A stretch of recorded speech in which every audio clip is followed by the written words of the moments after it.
Asifiwe. Praise God. Happy Resurrection Sunday. Happy Resurrection Sunday. Turn to the person next to you on the right and left. Msalimie ile salamu yetu ya suluhu. Then studio tupatie wimbo at the cross kwa kuanza ibada yetu.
Here, he has been raised just as he said.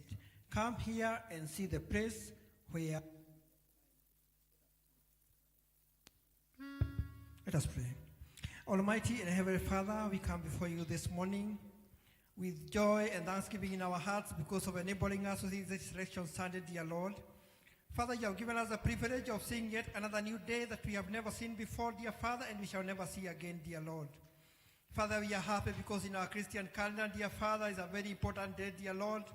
Just as you are resurrected, dear Father, we are sure that our lives will be resurrected, dear Father. All the things that have gone wrong in our lives, dear Father, they will be resurrected, dear Father, just as resurrected from the grave, dear Lord. As we start this morning service, dear Father, we invite thy Holy Spirit to come and guide us, God. in everything that we are going to do, be it in our giving, dear Lord, in our praises, dear Lord, even in the sermon and everything else, dear Father, may it be acceptable in your sight. And when we come to the end of this service, Father, we shall surely say that we have seen you, because we are praying this, believing and trusting in Jesus' name. Amen. Praise and worship.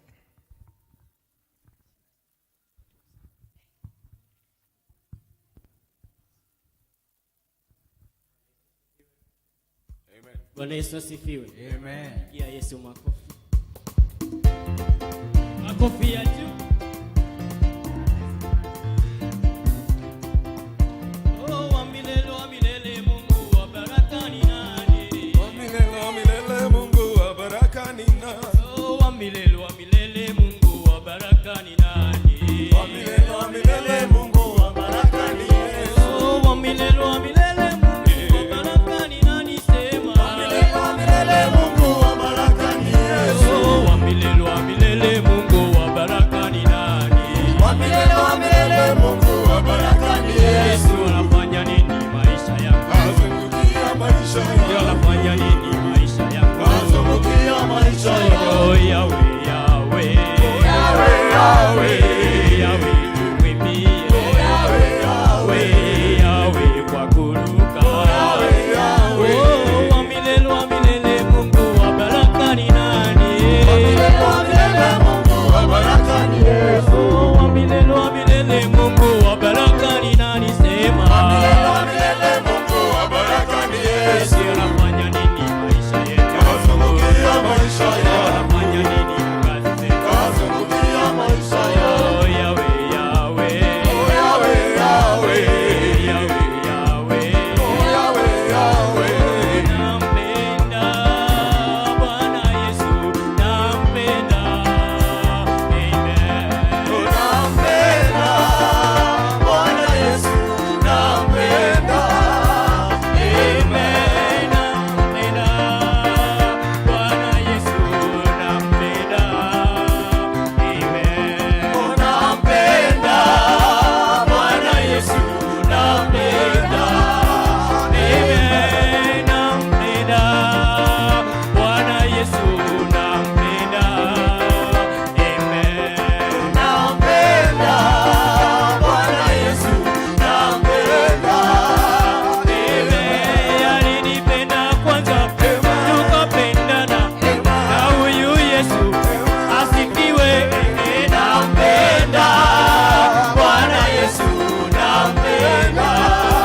Amen. Alinipenda kwanza, tukapendana. Na huyu Yesu asifiwe. Nampenda Bwana Yesu, nampenda. Amen. Nampenda baba yangu, nampenda. Amen. Nampenda Bwana Yesu, nampenda. Taimba hosana, haleluya. Taimba hosana, tukizunguka zunguka kwenye kiti cha enzi. Taimba hosana, Taimba hosana, haleluya. taimba hosana, tukizunguka zunguka kwenye kiti cha enzi. Taimba hosana, Tutaruka na Bwana, haleluya. taruka na Bwana, tukizunguka zunguka kwenye kiti cha enzi. Tutaruka na Bwana, Tutasifu na Bwana, haleluya. tutasifu na Bwana, tukizunguka zunguka kwenye kiti cha enzi. Tutasifu na Bwana, Tutasalimiana, haleluya. tutasalimiana, tukizunguka zunguka kwenye kiti cha enzi. Tutasalimiana, Tutaimba hosana, haleluya. tutaimba hosana, tukizunguka zunguka kwenye kiti cha enzi. Tutaimba Oh, hosana, tutaketi na Bwana, haleluya. tutaketi na Bwana, tukizunguka zunguka kwenye kiti cha enzi. Tutaketi na Makofi ya Bwana. juu jamani. Chezea Yesu.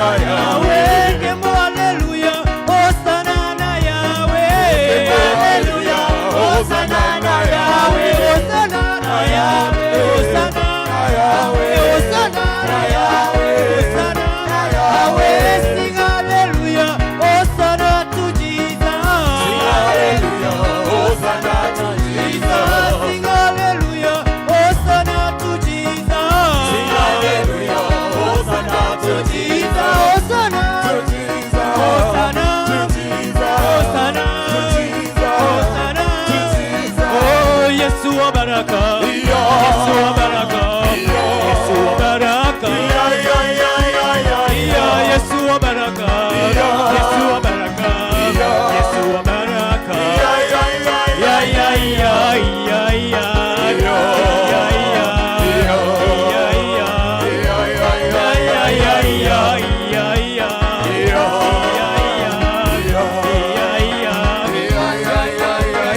mambo sawa sawa, mambo sawa sawa, Yesu akiwa enzini, mambo sawa sawa, mambo sawa sawa, mambo sawa sawa, maono ni mega, maono ni mega, Yesu alienda makaga, maono ni mega, maono ni mega, maono ni mega, sitaogopa maishani mwangu, ninaye Yesu moyoni, amehakikisha mambo yote sawa, mambo sawa sawa, things are already better, when the Lord is on the cross, things are already better, things are already better, things are already better, things are already better, things are already better, when the Lord is on the cross, things are already better, things are already better, things are already better, maono ni mega, maono ni mega, Yesu akienda makaga, maono ni mega, maono ni mega, maono ni mega, maono ni mega, maono ni mega, Yesu akienda makaga, maono ni mega, maono ni mega, maono ni mega. Bwana, tunakuinua na tunakuabudu, ni kwa sababu ya wema na ukuu wako. Wewe ambaye uliyekuwa nasi, uko nasi na utakuwa nasi. Uwepo wako ndio tunaalika mahali hapa, ukaenda kuwa nasi katika jina la Yesu Kristo. Wewe ni mwema, haufananishwi Jehova, umetukuka sana. Receive adoration, receive thanks and honor in the mighty name of Jesus. Damu ya Yesu iliyomwagika yaweza mambo yote. Damu ya Yesu iliyomwagika yaweza mambo yote. Damu ya Yesu msalabani yaweza kuokoa. Damu ya Yesu iliyomwagika yaweza mambo yote. Damu ya Yesu iliyomwagika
umefanyika katika msalabani wake, unaweza mambo yote.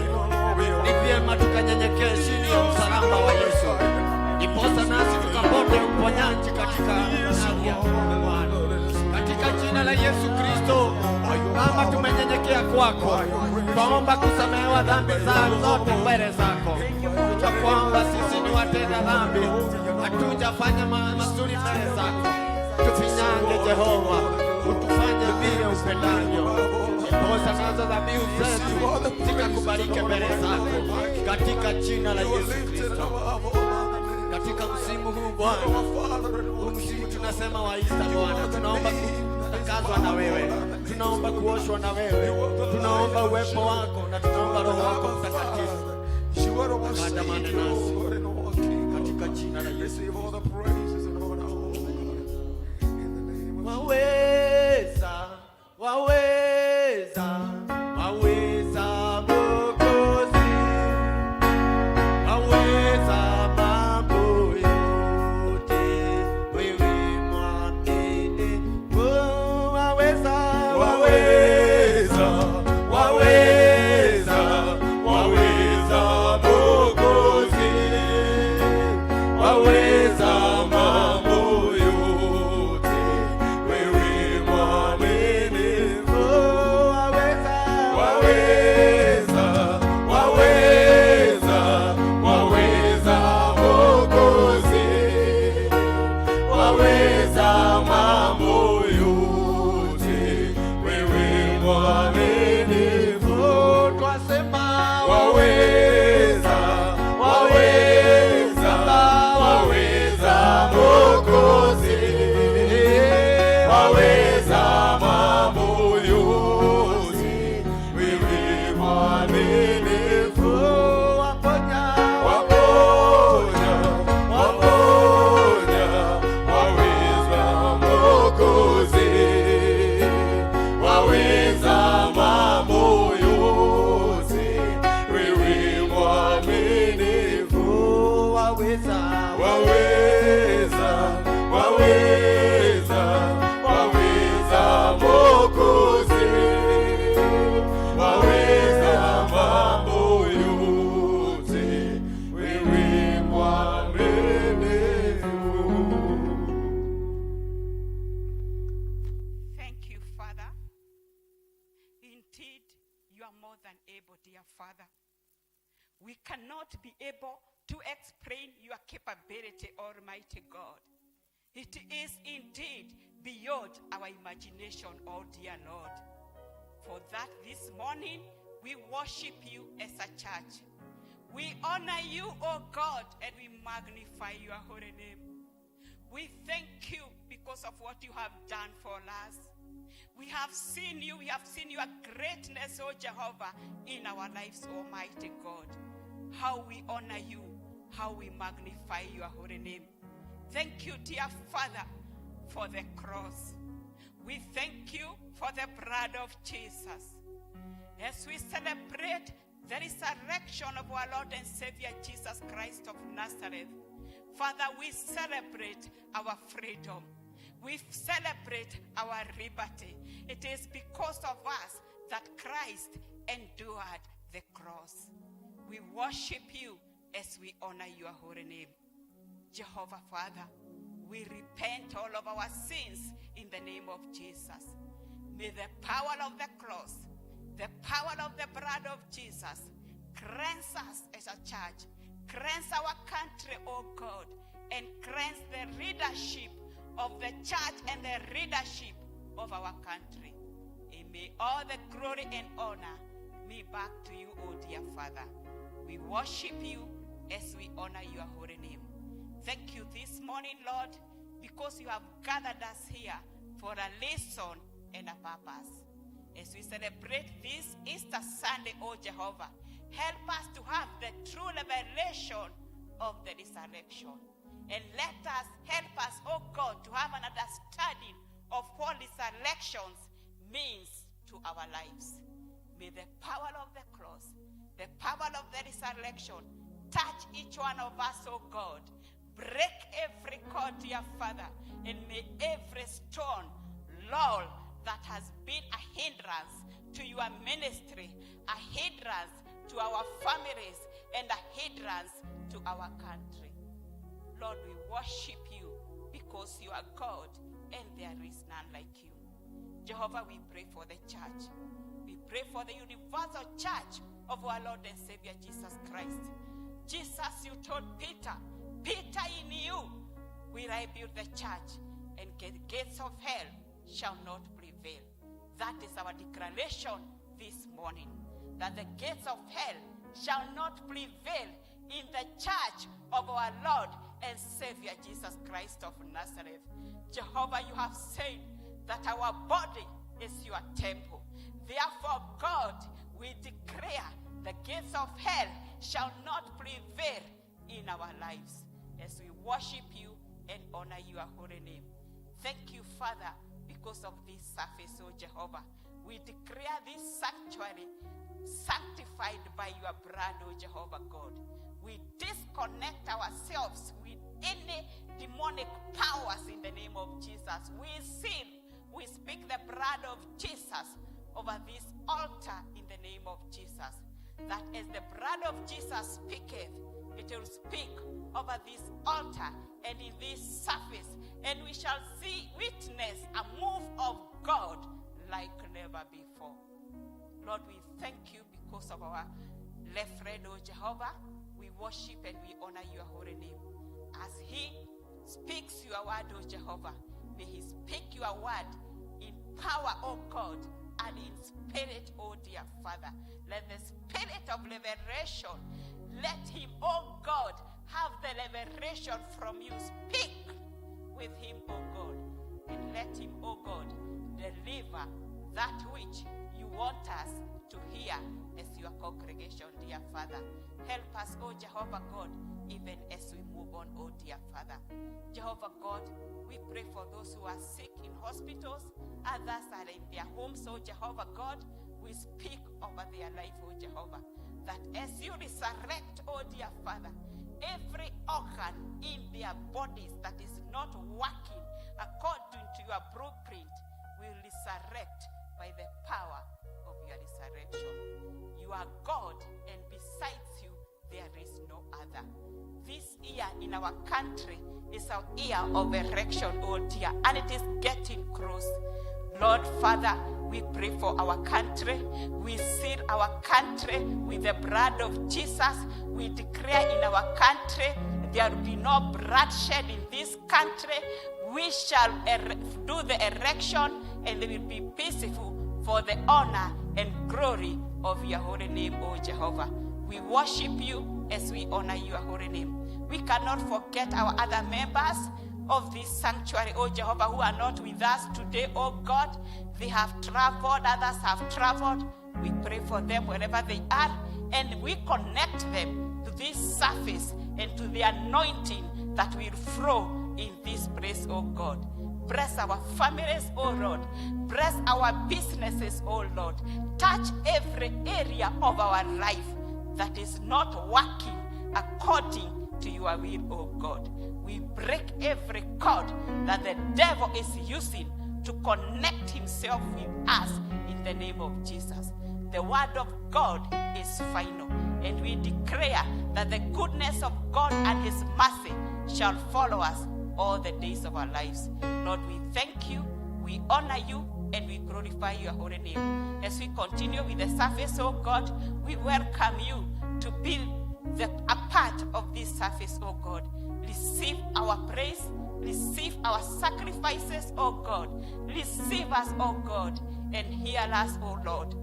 Let our presence in your life not be noise, but, oh God, accept us, change us, transform us, so that from today we shall live a resurrected life for the glory and honor of your kingdom. We thank you and we bless your holy name. In Jesus' holy name we do pray and give thanks. Our Father, who art in heaven, hallowed be thy name. Thy kingdom come, thy will be done on earth as it is in heaven. Give us this day our daily bread, and forgive us our trespasses, as we forgive those who trespass against us. Lead us not into temptation,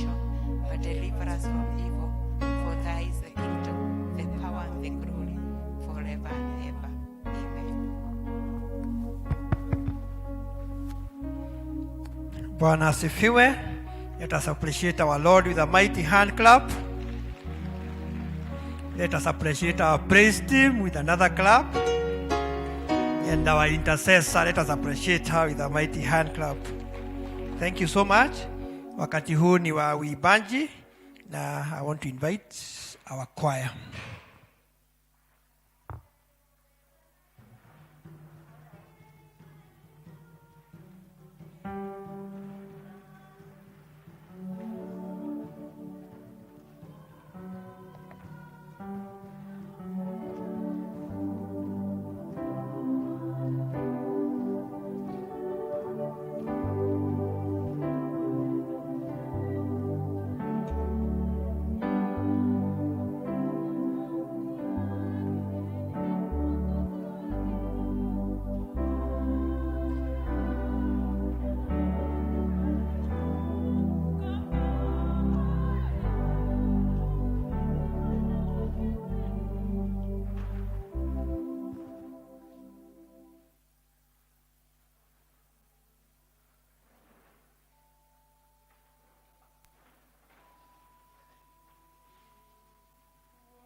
Let us appreciate our choir with another hand clap.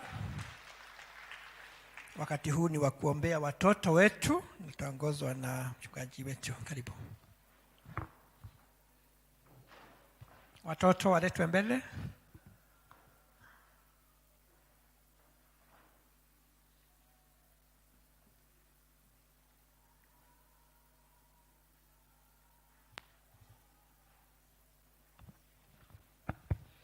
Wale wako kwa sanctuary wakuje mbele tafadhali.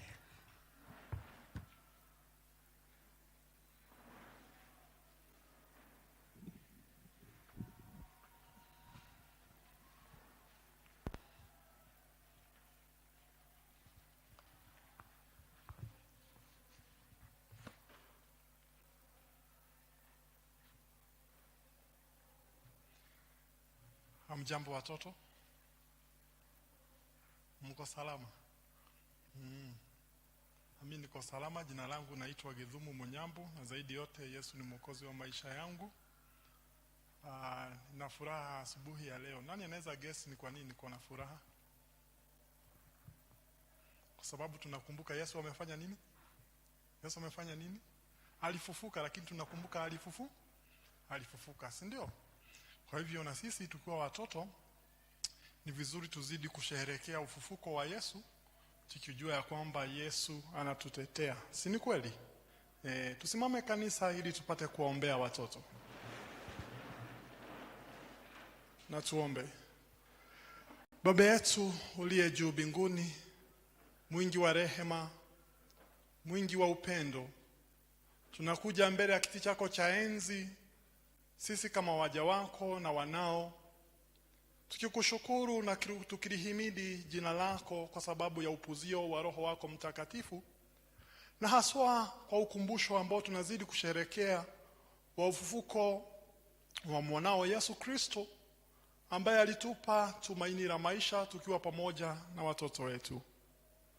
Tunataka kukuinua na kukushukuru kwa sababu kupitia kwake tulipata hatima mpya, tulipata hata pia ushirika mpya na hata uhusiano mpya na wewe. Na haswa Bwana, tukapata baraka mpya za kupata wokovu kupitia kwa damu yake.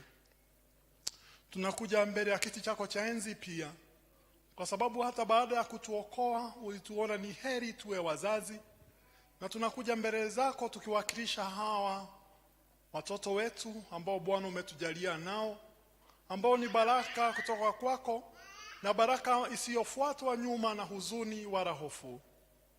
Bwana, tunaomba uzidi kutembea na hawa watoto wetu kama vile ambavyo tulikuuliza wakati wa ubatizo wao, ya kwamba uwashushie baraka zako, uweze kuwadumisha na kukaa pamoja nao, uweze kuwaangazia na nuru yako, uweze kuwafadhili, na pia wainulie uso wako, wajalie amani yako.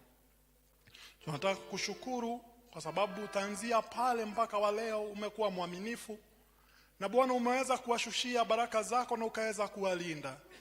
Haswa si kwa sababu sisi tumekuwa na uwezo ulio mkuu, ila hali kwa uwezo wa Roho wako Mtakatifu umewawezesha wakaweza kufika mpaka mahali walipofika.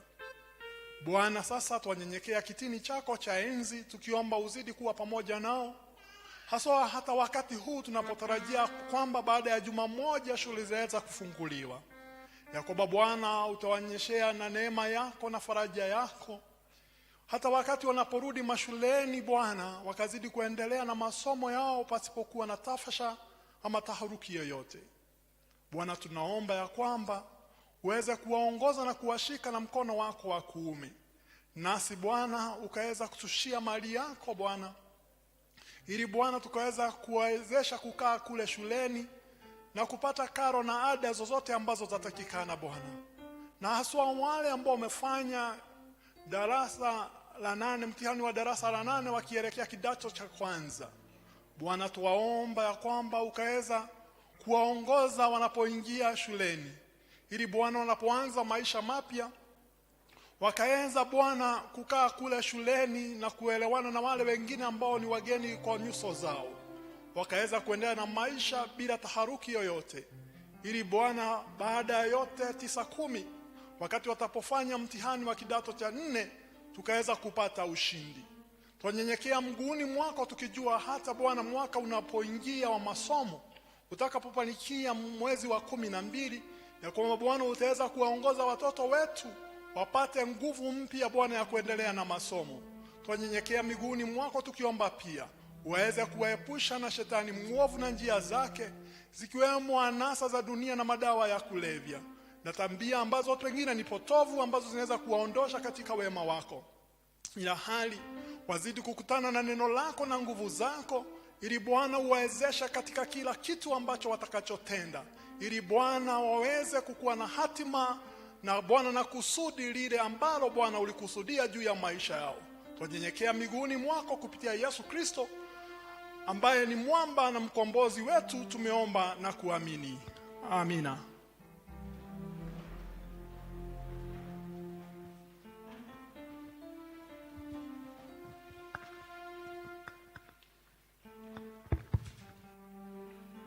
Watoto tafadhali, parents, let us release our children waende Sunday school.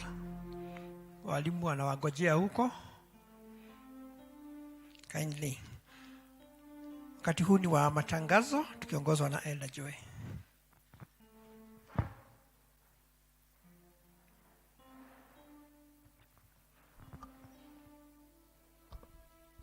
Bwana asifiwe kanisa. Praise the Lord. Nisalimie. Nimeokoka asubuhi njema. Kristo ni Bwana. Tunashukuru Mungu kwa kutupea siku ingine ambao tunasherekea kufufuka kwa Yesu Kristo. Bado tuko katika msimu wa Easter. Najua watu wengi wametembea, watu wengi wameenda ushago kwao, na tunashukuru Mungu kwa wale wako mahali hapa. Kwa niaba ya mchungaji wetu na session ya Sosiani na chairman wa LCC, nachukua hii jukumu niwakaribishe tunapoendelea kuomba pamoja, tunapoendelea kungojea Bwana pamoja. Leo tarehe 17 mwezi huu wa 4. Kwa hivyo mjisikie mkiwa huru tunapoendelea kumsifu na kumngojea Bwana. Kama ni mara yako ya kwanza kuwa nasi hapa, ningeomba usimame ndio tuweze kukaribisha hapa Sosiani. Umetutembelea siku hii ya leo hapa Sosiani, kama wewe ni mgeni, ningeomba usimame ndio tukukaribishe. Tuko na mgeni yoyote? Thank you. Inakaa sisi wote ni wenyeji. Basi Bwana wa mbinguni awabariki tunapoendelea na ibada yetu. Kama vile mnavyoona, siku ya leo tutakuwa na meza ya Bwana kama ilivyo desturi ya kanisa letu wakati wa Pasaka, na meza ya Bwana itakuwa katikati tukienda kumaliza hii ibada na tukienda kuanza ile ya pili.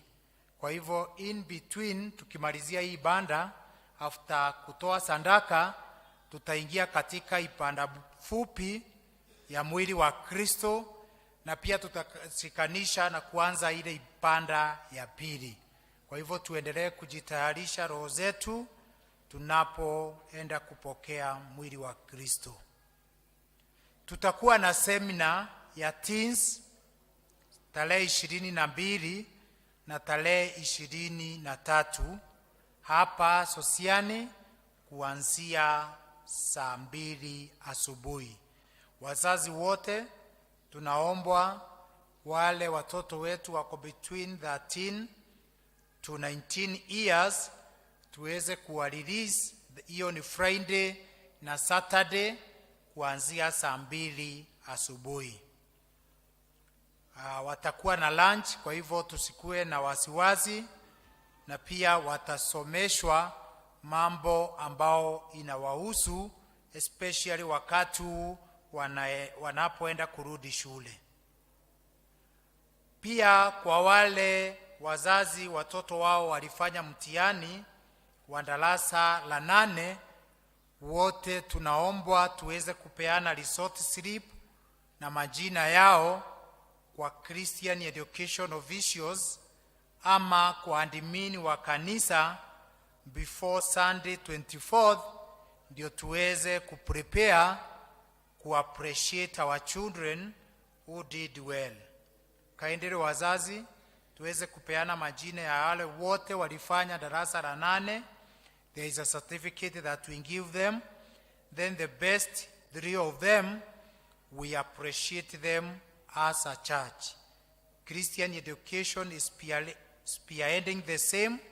So kama uko na mtoto, peana jina lake na marks yake, na pia within the weekday unaweza honor the church admin na ukimpatia itafika. District zetu wale wanakutana leo ni kama bahati, ambao wanaombwa wakutane klasi ya pili kutoka mwisho, the whole classroom.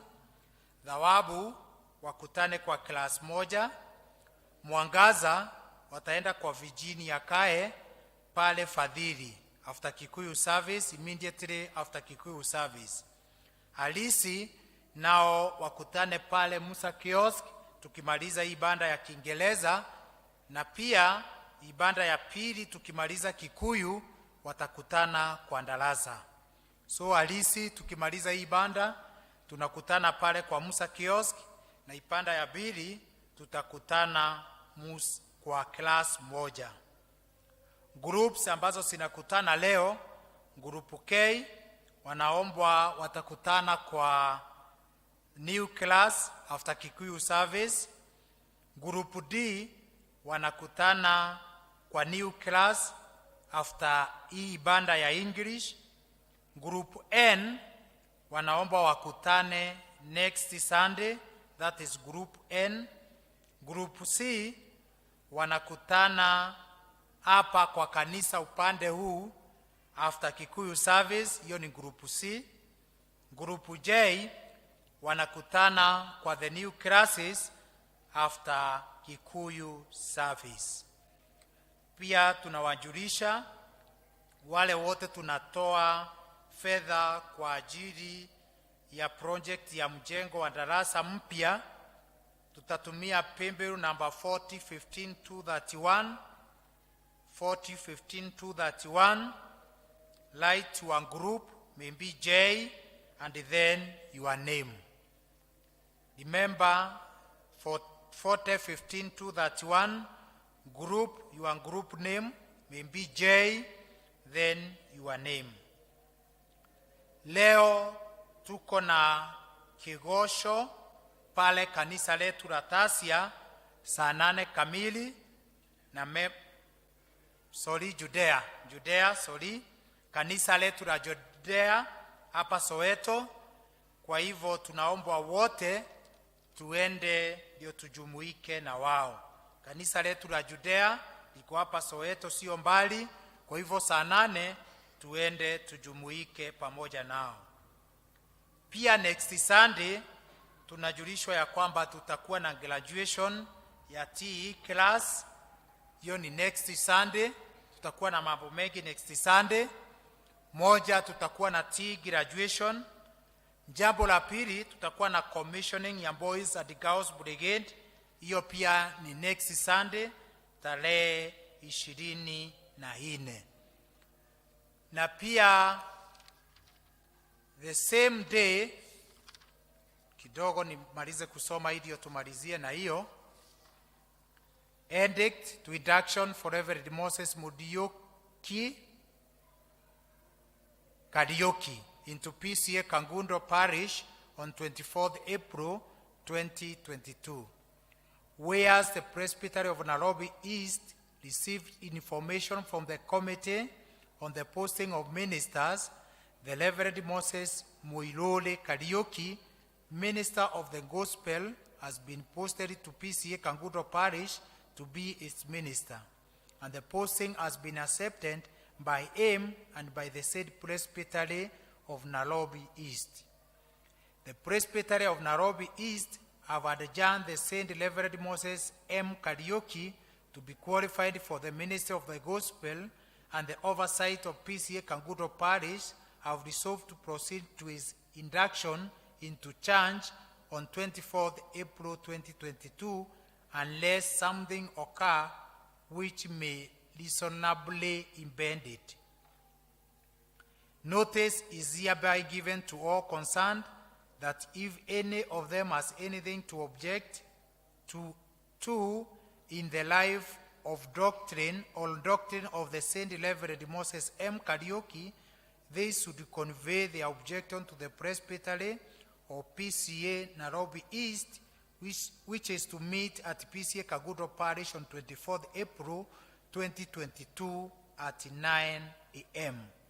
If no relevant objection is then made, the Presbytery will proceed without delay to induct the Saint Reverend Moses M. Kariuki into P.C.E.A. Kangundo Parish forthwith. This is the second reading on 17th April 2022. This is from the Presbytery Clerk, Reverend Charles Maina Mwangi. Umoja Wedani Sako wako na post ya credit officer and also ICT officer. The two positions are on permanent and pensionable terms. That is credit officer and ICT officer. If you are there, kindly you can see our church caretaker for the qualifications and other things that are needed. And also, by the end of the day, we shall have the same in our WhatsApp groups at the district for your pursuit. So if you are there and you are interested, you can see me, you can see the caretaker. Within the day, we shall post them within our groups and our district. Ya mwisho ni kama vile tumekuwa tukitangaza watu wa media ya kwamba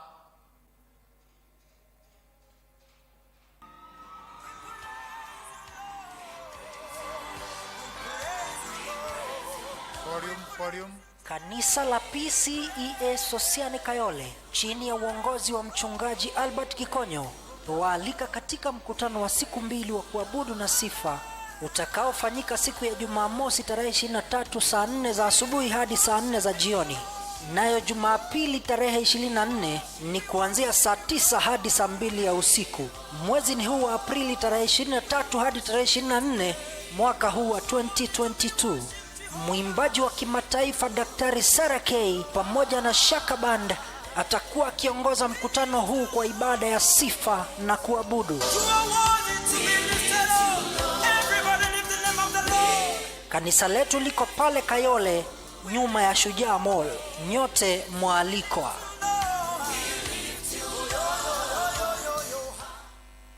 Thank you. Members, tuko na hiyo nafasi ya guthathaia Ngai, ni guthathaia Ngai. Kwa ajili Bwana amekuwa mwema na amekuwa mwaminifu. Wapendwa, mahali tumefika ni nguvu za Bwana. Na ni vyema tukue na wakati tu wa kuambia Mungu anastahili. Worship experience tutaanza Jumamosi. Jumamosi inakuja saa 4 asubuhi.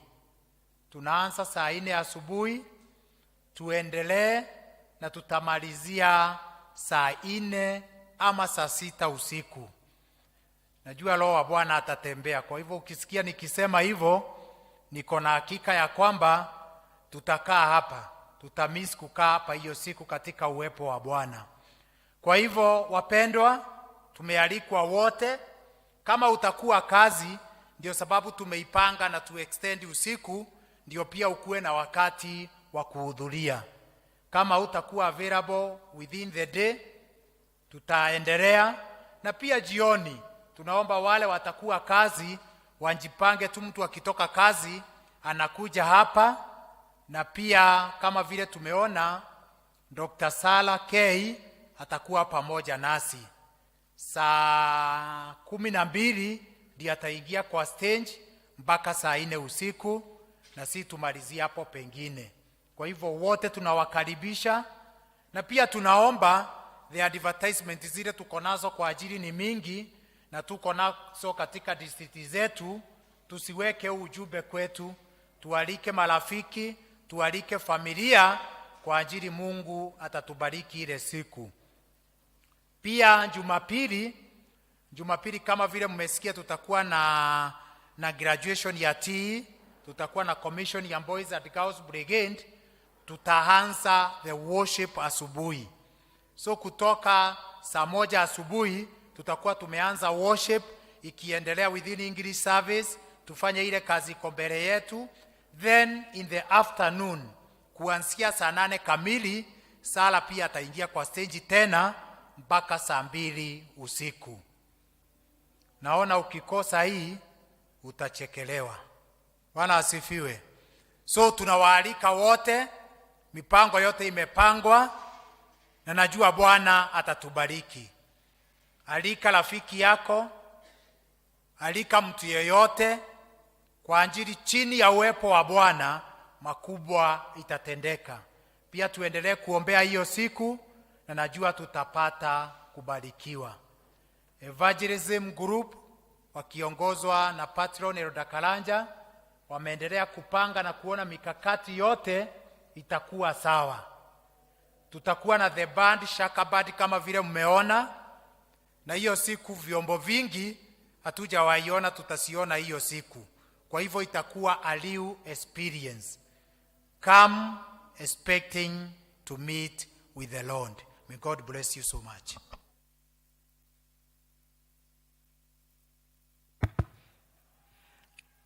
Thank you, Elder Joe, for those announcements. I'm sure kila mtu amepata pahali pake.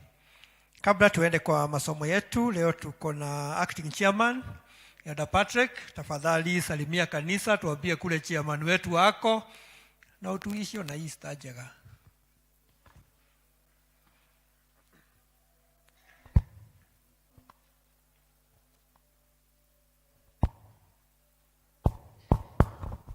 Basi niinulie mkono wako kwa sababu ya Bwana. Happy Easter. Sauti. Happy Easter. Happy Easter.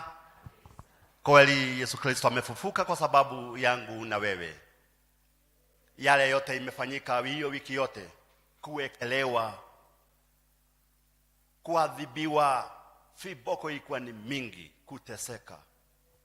Lakini kwa hakika siku ya leo amefufuka.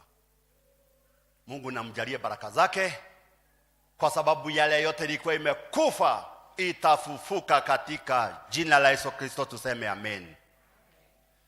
Kweli kama vile nimeambiwa na oda wetu Samson, chamani wetu ako huko Ushago, kuna harusi huko ya familia, na sasa akahudhuria kwa sababu wega umaga na moshie ako nyumbani, na sasa mambo inaendelea kwa sababu watumishi wako.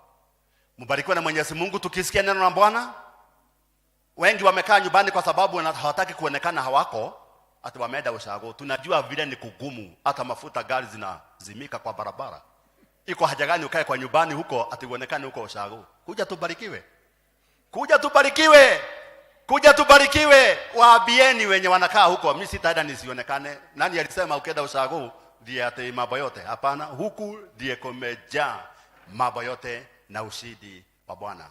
Tunyenyekee, tusikie injili tukihubiriwa, zaidi ya yote tukipokea mesa la Bwana, kwa sababu araugire ekagai oguo neguo tumuririkanage, na hakika tutamkumbuka kwa sababu ameteseka, damu mingi imemwagika na kuteswa sana. Mungu amjalie baraka zake, tukijiandaa kwa sababu la mesa la Bwana ambayo inakuja within 1 hour. Tukam na sasa Mungu wetu, usiende kama wewe ni mtu wa kupokea mesa la Bwana mwaka huu. Ni kitu gani kingine Mungu hajatutendea kama amekufa kwa sababu yako na mimi? Asanteni sana, Mungu ambariki. Tupigie chairman wetu waita makofi ingine. Thank you Patrick. Wakati huu ni wa masomo yetu ya Biblia yote yakifuatana. Ya kwanza itatoka kitabu cha Exodus 12:29 to 42. Tutasomewa na Pauline wa elimu wa Maruke. Somo la pili ni Matthew 28:1 to 10. Tasomewa na Benson Mwangi.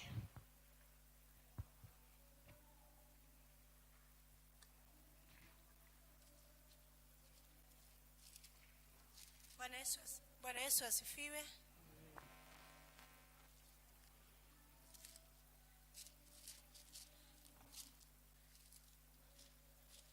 Our first reading comes from the book of Exodus 12, 29 to 42.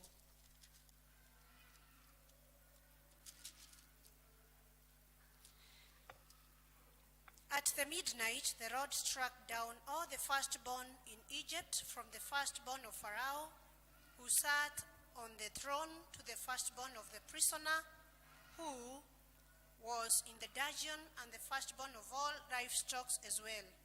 Pharaoh and all his officials and all the Egyptians got up during the night, and there was a loud wailing in Egypt, for there was not a house without someone dead. During the night, Pharaoh summoned Moses and Aaron and said, "Up, leave my people, you and Israelites. Go and worship the Lord as you have requested. Take your flocks and herds as you have said, and go, and also bless me." The Egyptians urged the people to hurry and leave the country, for otherwise, they said, "We will all die." So the people took their staff before the yeast was added and carried in their shoulders in kneading troughs, wrapping the clothings. The Israelites did as Moses instructed and asked Egyptians for articles of silver and gold and for clothing. The Lord had made the Egyptians favorably disposed towards the people, and they gave them what they asked for. So they pardoned the Egyptians. The Israelites journeyed from Ramesses to Succoth. There were about 600,000 men on foot, besides women and children. Many other people went up with them, as well as large droves of livestock, both flocks and herds. With the duff they had brought from Egypt, they baked cakes of unleavened bread. The duff was without yeast, because they had been driven out of Egypt and did not have time to prepare food for themselves.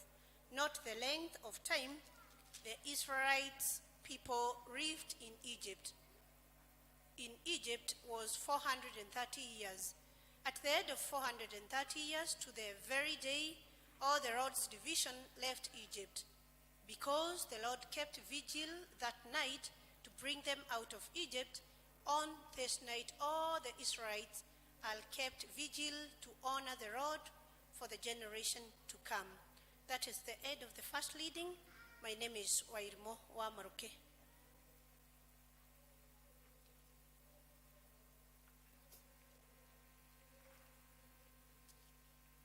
Praise God. Bwana asifiwe. Our second reading comes from book of Matthew 28, verse 1 to 10. After the Sabbath, at dawn, on the first day of the week, Mary Magdalene and the others, Mary went to look at the tomb. Number 2, there was a violent earthquake, for an angel of the Lord came down from heaven, and the angel,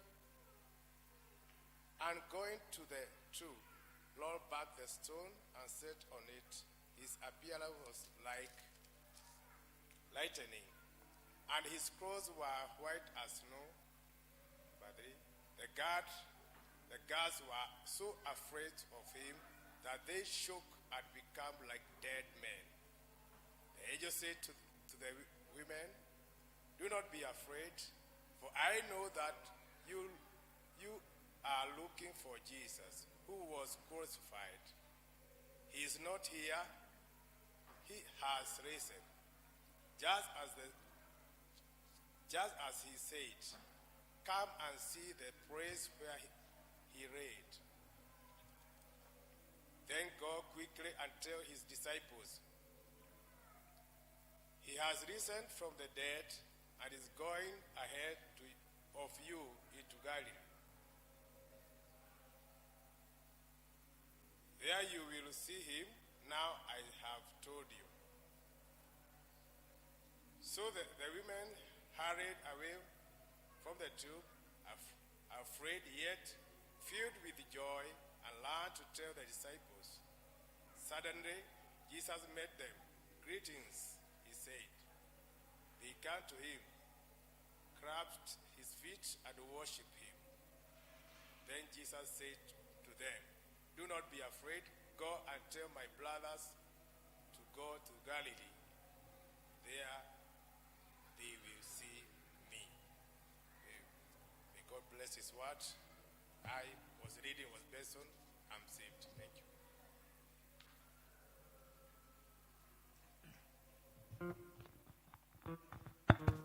Thank you our leaders kwa kutusomea vizuri.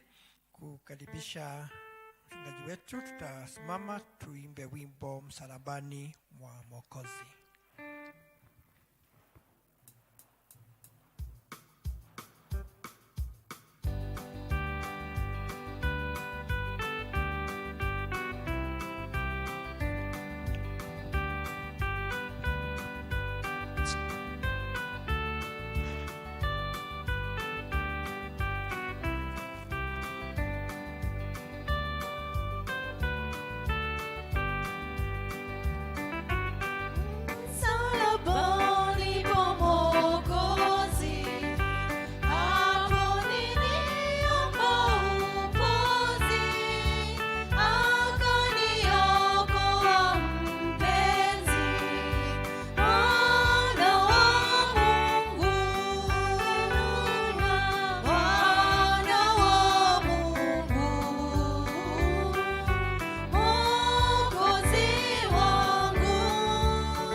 uliye juu, twakushukuru kwa sababu ya damu ya Yesu ya dhamani ambayo inatuokoa makosani na kutuendesha katika wokovu wako.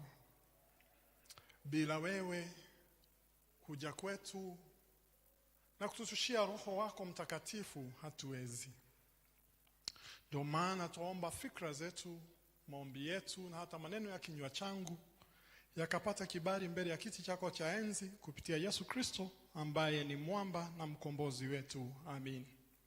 Tupate kuketi. Basi kwa jina langu ninaitwa Githumu Munyambo. Zaidi ya yote, Yesu ni mwokozi wa maisha yangu. Mimi ni mume aliyejaliwa na mke mmoja, pamoja tumejaliwa na watoto 3.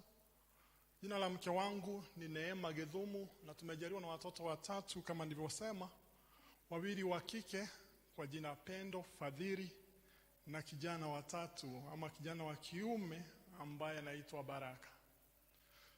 Kwa wakati huu na hudumu na kanisa letu la Kipresbiteri kule Presbiteri ya Kajiado, eneo la umissionari kwa jina Ilodogilani. Nashukuru Mungu kwa sababu ya kupewa nafsi hii na mwenyeji wangu pamoja na wazee wa kanisa, ili tukaweza kujadili neno la Mungu na kulitafakari ili likawa la msaada kwetu. Wakati nilipokaribishwa niliambiwa kwamba ibada hii ni ya Kiswahili, lakini baadaye wakati tumekuwa pamoja hapa nanyi naona Kiingereza. Kwa hivyo nitajaribu kucheza kama mimi, ndio tuone kama tutafanya Swan English, ndio kila mtu awe amejisikia kwamba amenenewa naye Mungu. Tumesomewa masomo yetu mawili kutoka kitabu cha Kutoka na kile cha Mathayo, ambayo yanaongea juu ya ukombozi ambao ulifanyika kwa wana Israeli, uliofanyika usiku wa manane, the deliverance that took place at midnight. And in the same way, the resurrection of Jesus also happens at midnight, which is not only simple but also violent. Ya kwamba kulikuwa na mtafaruku mkubwa wakati Wanaisraeli wanapokombolewa, na wakati hata sisi wanadamu tunapokombolewa kutoka utumwa wa dhambi. Si jambo ambalo tu linafanyika kwa urahisi, lakini linafanyika kwa nguvu na mamlaka yake Mungu. Katika kitabu cha Kutoka tunaona ya kwamba kuna mambo 9 ambayo kwanza, kabla kizazi cha kwanza cha Wamisri hakijauliwa, walikuwa wamepitia mambo 9 ambao walikuwa wameweza kuyastahimili. Lakini usiku wa manane, wakati Wanaisraeli wanapokombolewa, wakati watoto wa kwanza wa Wamisri wanapouliwa, wanaona kwamba hawezi kustahimili tena nguvu zake Mungu. Kwa sababu walikuwa wanaona Musa pengine ni miujiza wa kawaida, what we call just simple magicians. And what happens at midnight changes the whole story. And that gives me the sermon title, A New Era, A New Beginning. A New Dawn, A New Beginning. Mwamko mpya, mwanzo mpya.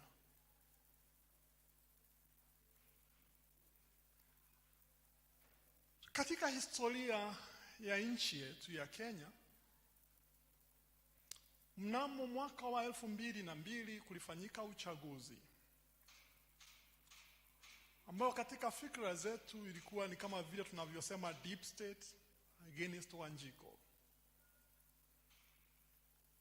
Na wakati NAK ilipoingia, tulikuwa na matumaini mengi, matumaini ambayo pengine tukilinganisha na sasa, matumaini yetu yalikuwa yamezidi. I know right now even Kenyans are not looking forward to the elections the way we looked for the elections at 2002. Because we desired a new beginning.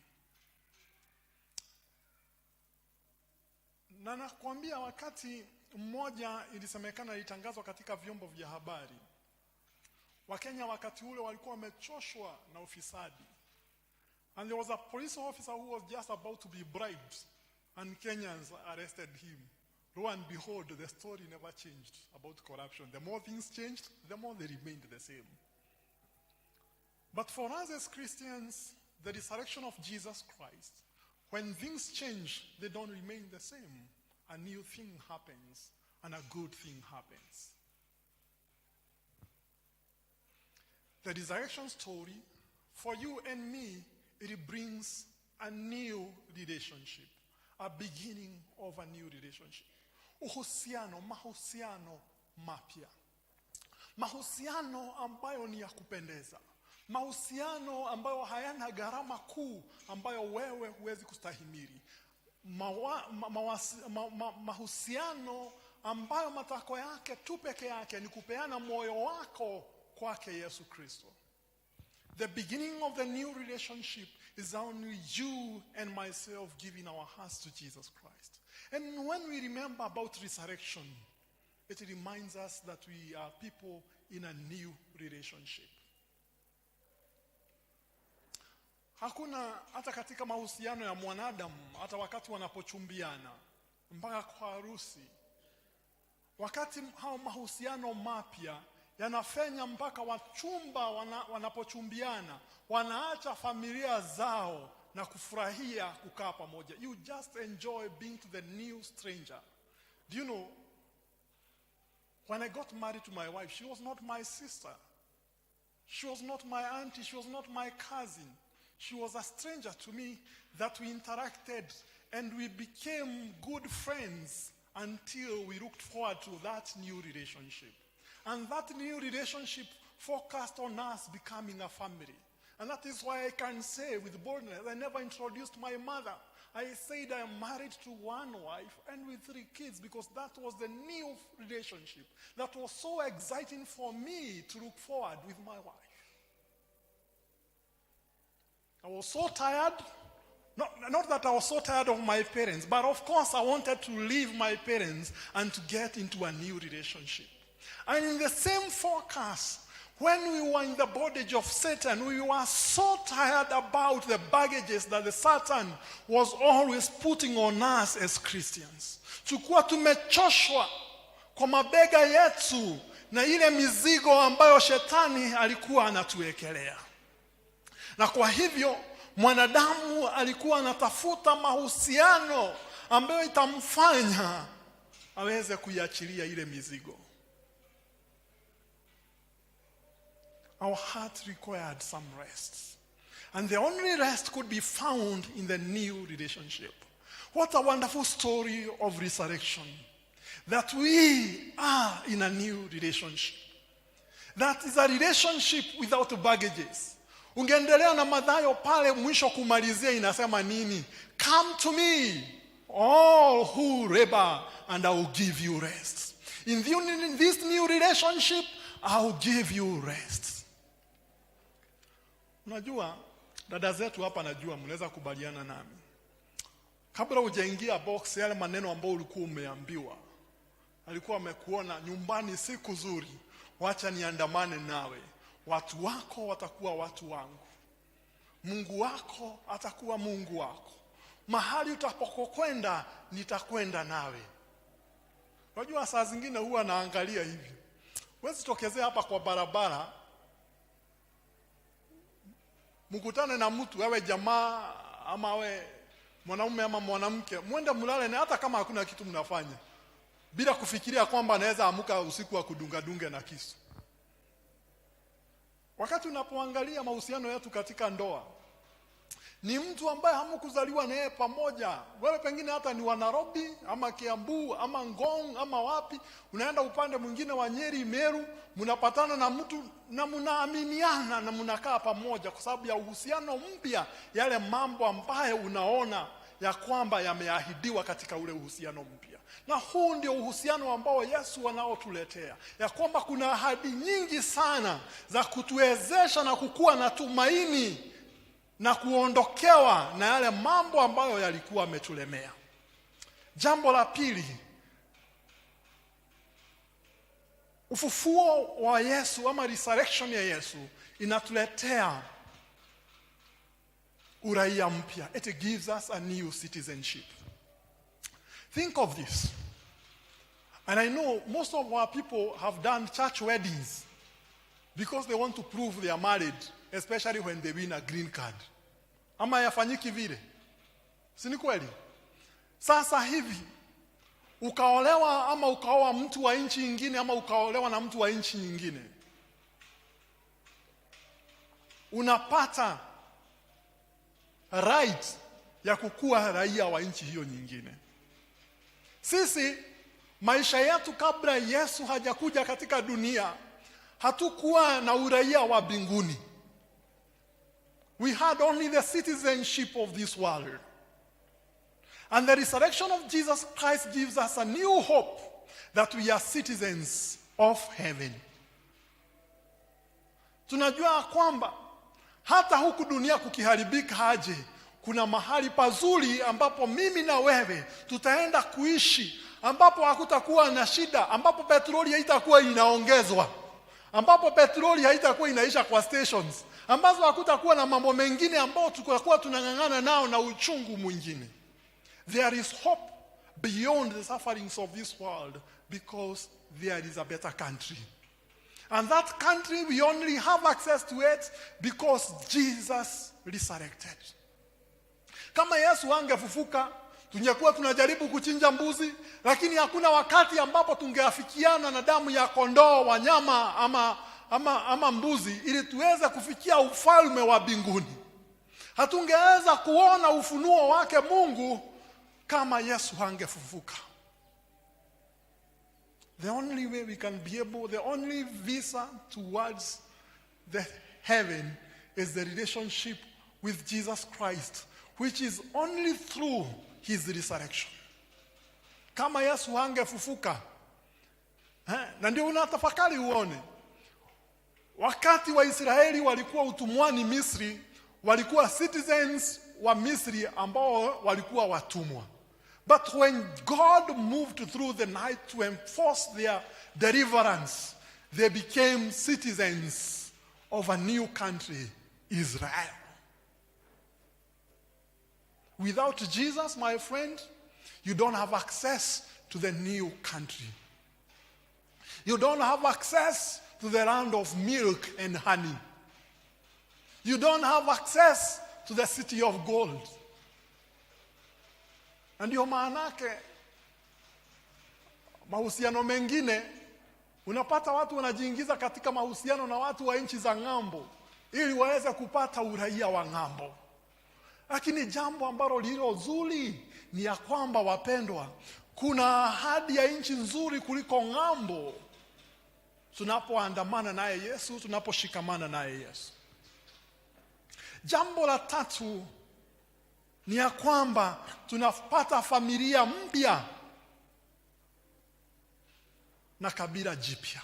We get a new family and a new tribe.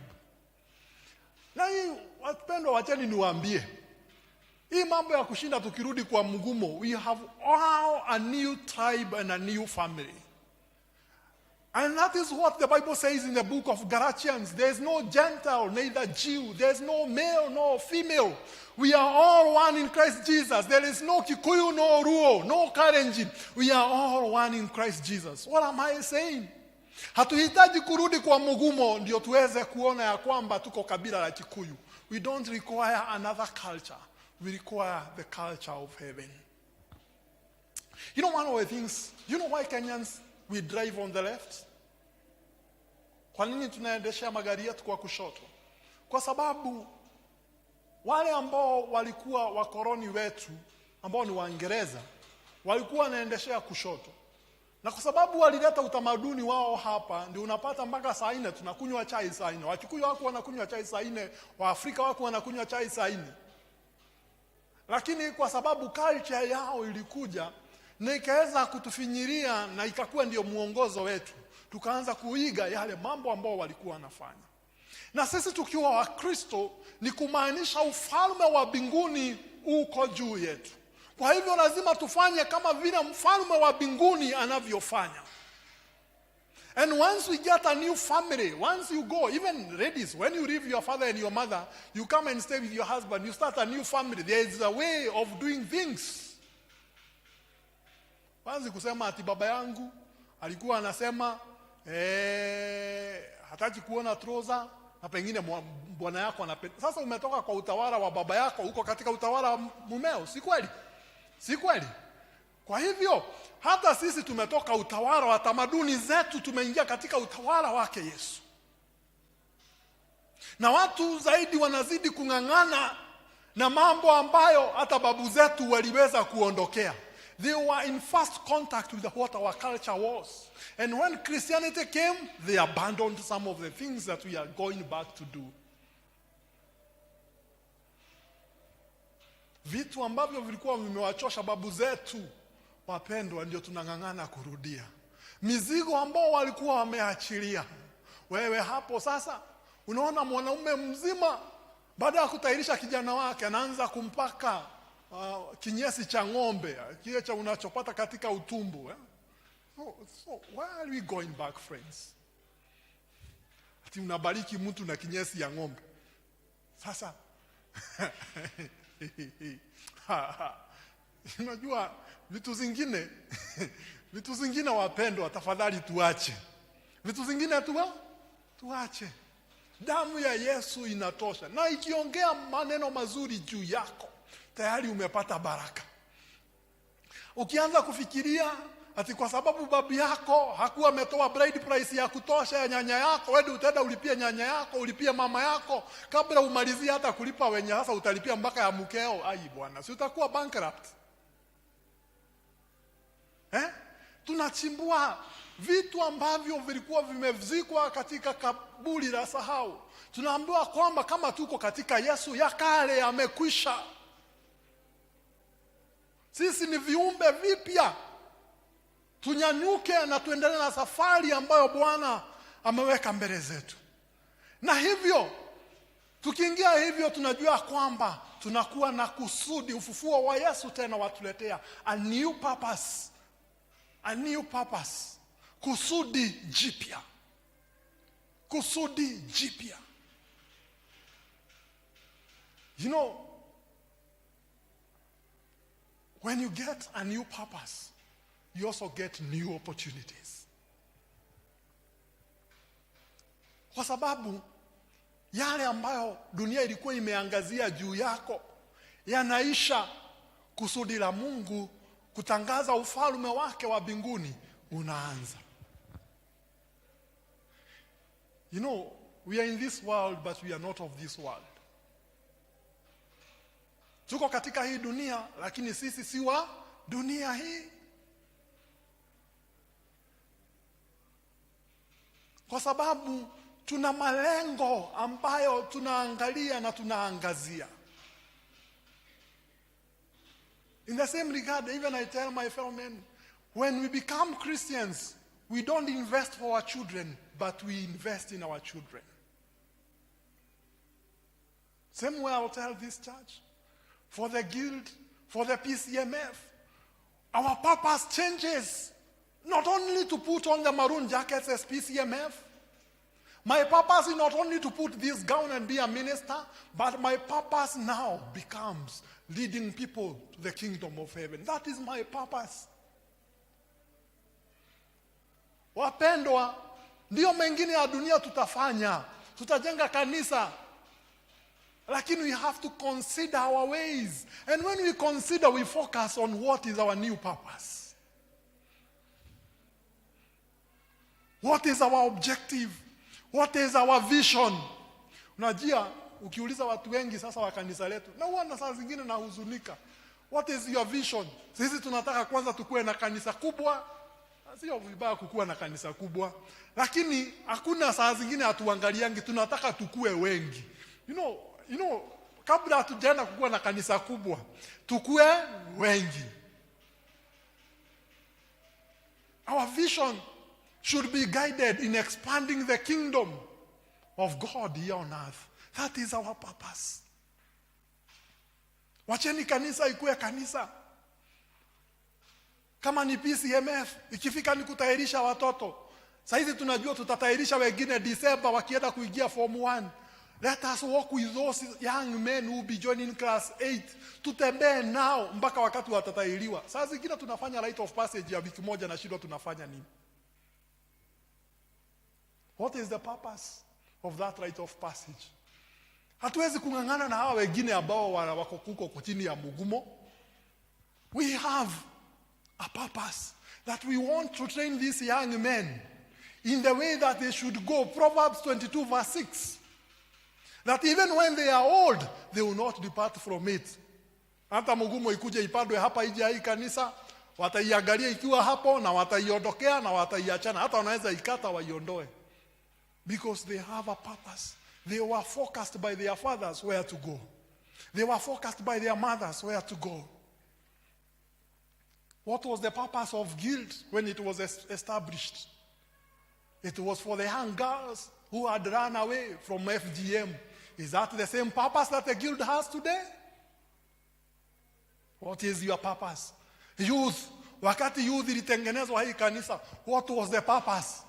Kununua Nissan ikuwa inabeba matatu kutoka hapa ikielekea town? Was that the purpose?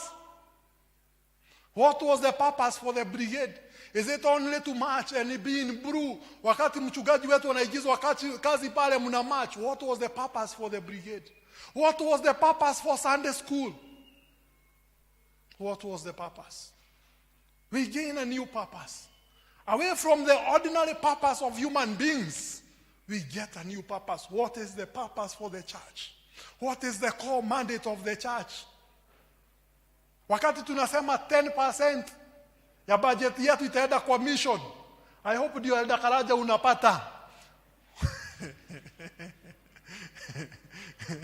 I hope that is what we get. Tukisema 10% of our budget will go to mission. What is our purpose? What is our core mandate? Unajua brewery ikiacha kupika pombe inaacha kuitwa breweries. Kanisa ikikosa kuhubiri inaacha kuitwa kanisa. Na wewe ukikosa kutangaza Yesu unaacha kuitwa Mkristo, unaitwa kitu kingine, because your purpose has changed. And that is why Jesus tells them, your purpose from now has changed. Go ye to the whole world and proclaim me, teach them and make them my disciples. That is the purpose they get. Hata hii ya choir na praise and worship, what is your purpose? Kila kitu, hata mchungaji, mzee wa kanisa, what is your purpose? Wewe ni nini ambacho niweza sema ni objective yako wakati umepewa kazi hata kukaria? Unajua, I even tell members, kuna members wengine wanakuanga members wa 4K club. Watu wa kuingia, kuketi, kusimama na kutoka. Hakuna kitu wanafanyaka kwa kanisa. They don't do anything. Wako pale.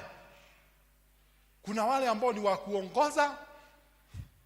Wewe unakaa hapo. Sasa wewe unatusaidia na nini? Unatusaidia na nini? Sikwambii utoke, lakini jiulize hiyo swali. This Resurrection Sunday, I want you to ask yourself, what do you do in this church to help this church to grow? Don't blame others if you have not started giving us a solution. Kama huwezi kuwa kama huyu ndugu, asimame hapo almost 1 hour, akicheza na hiyo kamera, anahubiri injili yake. Na ukiambiwa usimame hapo hiyo masaa amesimama bona, miguu magoti italeta shida, hata mimi kwangu ni gumu. Lakini for him, he has seen what is his purpose, to help us to grow. What is your purpose? Jiulize hiyo swali. Jambo hilo lingine ambalo linatokezea, we get new power. New power. Kuna wimbo najua inaimbangwa more power. Si mnaielewa hiyo? We get new power. And that we get from the book of Acts 1:8, which tells us, you shall receive the Holy Spirit. And he gives us that new promise, ya kwamba tunaweza kufanya yote kupitia kwake Mungu.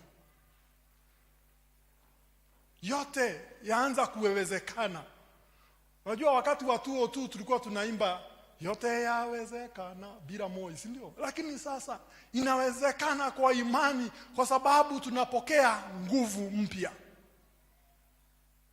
You can be able to transform and change. And one of the things that I tell people, even my brothers, for me, I don't get worried where I'm sent to go as a minister. I don't care.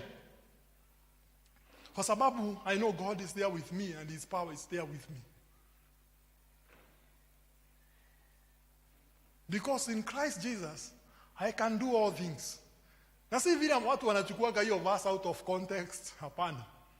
I am comfortable in all aspects of life because Christ is there with me. He's all that I need. He's all the power that I need. And the Resurrection Sunday tells us of that power. That you can be comfortable in whichever situation that you are in because Christ is there with you. Because he arose, you know you are a victor and you are a conqueror. And nothing can be able to subdue you. Remember when Paul is writing this letter.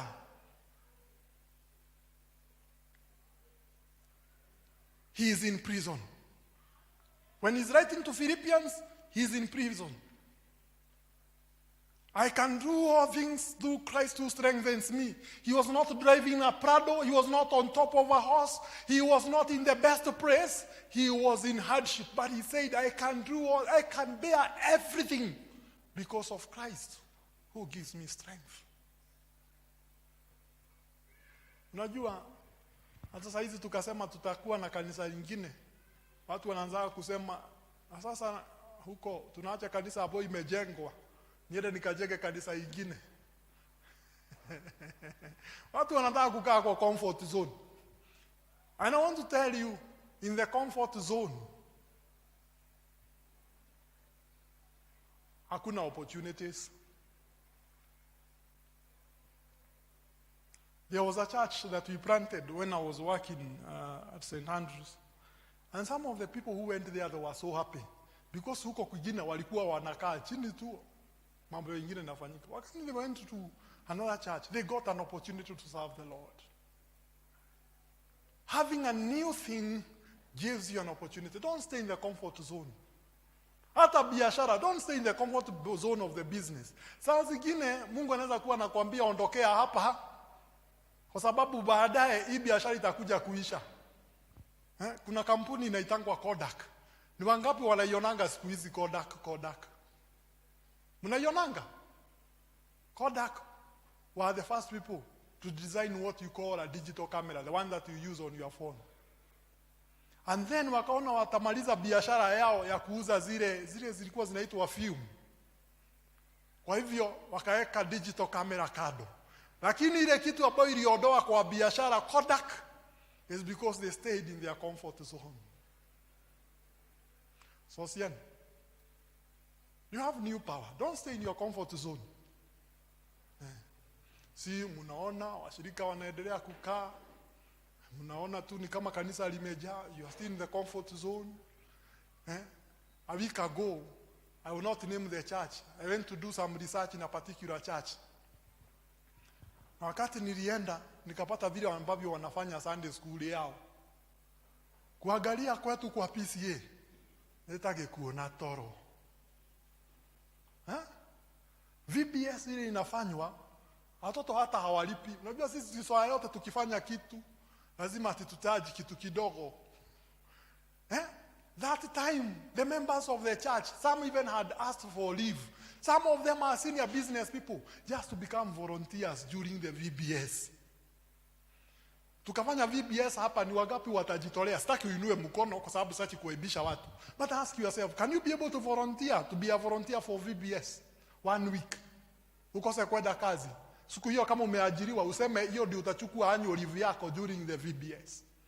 How many can dare? Ukienda unapata kuna walimu kwa darasa, kuna wazee kama huyu Karaja ako hapa kwa parking anasaidia magari kupark. Watoto wakitoka nje, kuna mzazi mmoja amejitolea kupeleka watoto msalani, mwalimu anaendelea na kazi yake. None is being paid. Lakini sisi tumetulia pale. Sunday school ni ya Jumapili. inatosha.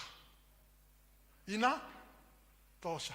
Kwa sababu watu wa P.C.E.A wamefunzwa P.C.E.A ni ya Jumapili. Na sisi tunakudua kwamba watoto wetu wanaanza kuenda wanaona posters kila mahali, VBS. Mimi kama hiyo nilipelekwa na watoto wangu. Wakaniambia lazima tuende hiyo. How do you think? Jumapili ninaambua baba, si utatupeleka sasa mahali watakuwa wanamalizia. Nikamwambia nyinyi ni wa P.C.E.A na mimi ni mchungaji wa P.C.E.A, siwezi patikana siku hiyo. Hiyo nilitumia kifua. Lakini if I was not a minister, I could have caved in. Kama ningekuwa mshirika wa kawaida, ningeingia. And we are asking ourselves, what are the things that we have stayed in the comfort zone? Tumekaa vizuri. Kama dereva tu kwa vogi ile Range Rover tulikuendesha pole pole. Kwa sababu hata misukosuko ya mashimo ya barabara huwezi sikia. Kwa sababu iko na suspension. P.C.E.A iko na suspension vizuri. Hauwezi sikia milima na mashimo na nini. Sasa tumekalia pale.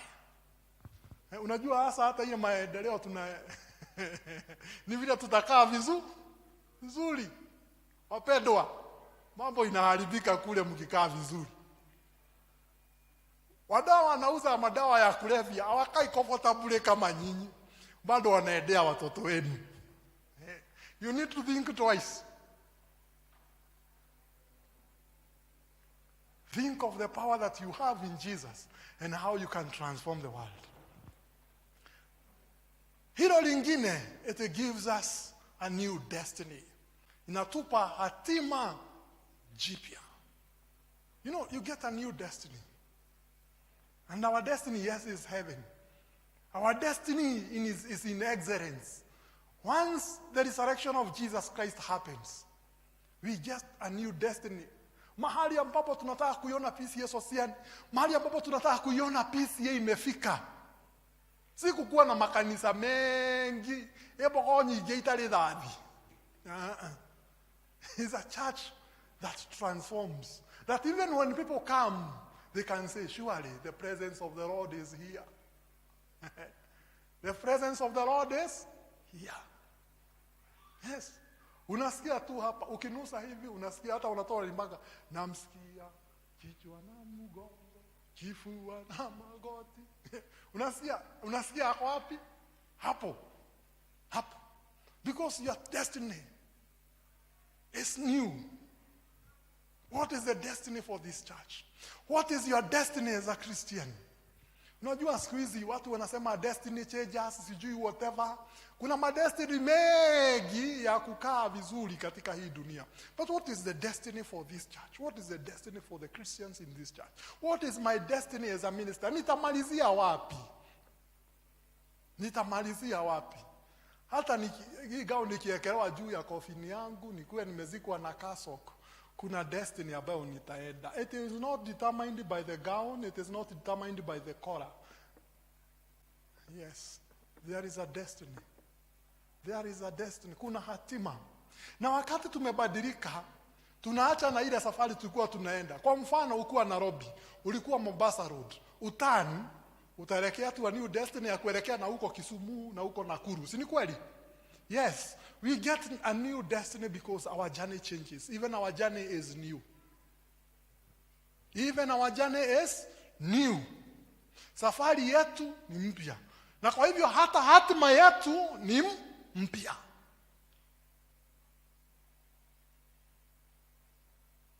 Let Jesus change your destiny. Let Jesus change your perspective on the direction that you want to go. What is najua mko pegia mpaka na hii kanisa ya town iko strategic plan. Si iko nayo? Chairman. Yes. What is the strategic direction of this church? What is our perspective? Hiyo najua tunaandika strategic plan, tunaweka kwa shelf. Wazee, mchungaji, what is the destiny? Watu wa PCMF, strategic direction yenu ni gani? Jude, direction yenu gani? Christian education. Na ni vizuri to appreciate the kids who performed well in the KCPE. Lakini Christian education bwana, katika kanisa hili ya PCEA, we can do better. Discipleship, tumeiachia wapi? Christian education. Christian education. Najua nyinyi ndio mnatakikana to make disciples. You can do better. I want to challenge that group. Watu wa JPRC. Sasa tunaenda uchaguzi. You can simply do better. Mkuja mtuonesha vile tutachagua viongozi ambao wanafikiria wapeleke nchi katika njia za Mungu. We can do better. What is our strategic direction? Why are we taking our people? JPRC. Wacha tuache kuona watu wakati wa siku ya chikudi. Ati unasimama hapa, tuko na mgeni tulikuwa tumeita, atuletee kile alicho nacho, sasa mkiletewa mnaenda kulala. Youth dynamically. You know, vijana, they want fun, they want fellowship, and they want food. What are you doing? Yani tunakaa pale na wale wengine wanaenda mbele yetu. What are we thinking? Sunday school, what are we thinking? What is our strategic direction? What are our strategies? Neti zetu tunaziweka Kirindini ama tunateka hapa kwa. Unajua wale ambao mumeenda Mombasa. Maeneo ya pwani. Wakati unataka kuwanasa samaki, uendi kwa beach. Unaenda mahali kunaitwa Kirindini, where it is deep. Fish don't swim in shallow waters. They are experts in swimming. Kienda hapo kwa seashore hapo, unapata binadamu wale ambao wanaogopa maji. Yale maji ambao wamegusa sana ni maji ya karai. Na samaki wamezoea maji zaidi ya karai. Can we launch our nets to the deep? Na tunaona Yesu aliwaambia wanafunzi walikuwa wamekaa usiku mzima. Usiku mzima wanajaribu kutega samaki. Hawakupata hata. But we are told by the Bible that when Jesus came, he told them, launch your nets into the deep. Into the deep. Away from your comfort zone. Unajua, ships were not created to sail at the harbor. They go into the deep oceans where there is danger. Where there is danger. Where are we launching our nets? Tukiongea tunatafuta wanaume. Wachani tuache kutafuta wale ambao wako hapa kanisani. Wacha tunatafuta wamama, wacha tutafute wale ambao wako hapa kanisani. Wacha tuende mahali hapa hata tukionekana na wengine jina yetu itaharibika. Hata kama ni vijana, wacha tuache kutafuta wale ambao ni wa hapa kanisani. Tutafute hata wale wengine ambao hata tukionekana nao jina yetu inaweza haribika. Because that is what we are created here to do, to fish for the Lord. So, wapendwa, nikimalizia. The Resurrection Sunday gives us a new relationship, new citizenship, new family and tribe, new purpose, new power, new destiny, and a new journey. Is that your testimony today? That you have a new relationship, a new citizenship, a new family, a new purpose, new power, and new destiny, and a new journey. Is that your focus? When we say he is risen, and when we are saying he is risen indeed, is that your testimony of the newness? Is that your testimony of the new beginning? Huo ndio ushahidi wako ya kwamba kuna mwamko mpya na mwanzo mpya. Nuonete rushine rweru na kiambĩrĩria kĩerũ. Je, umeweza kuyaona hayo? Have you seen a new dawn? And have you seen a new beginning? Msalabani pa Mwokozi, hapo niliona upozi, akanikomboa mpenzi, mwana wa Mungu, haleluya, mwana wa Mungu, Mwokozi wangu, akaniokoa mpenzi.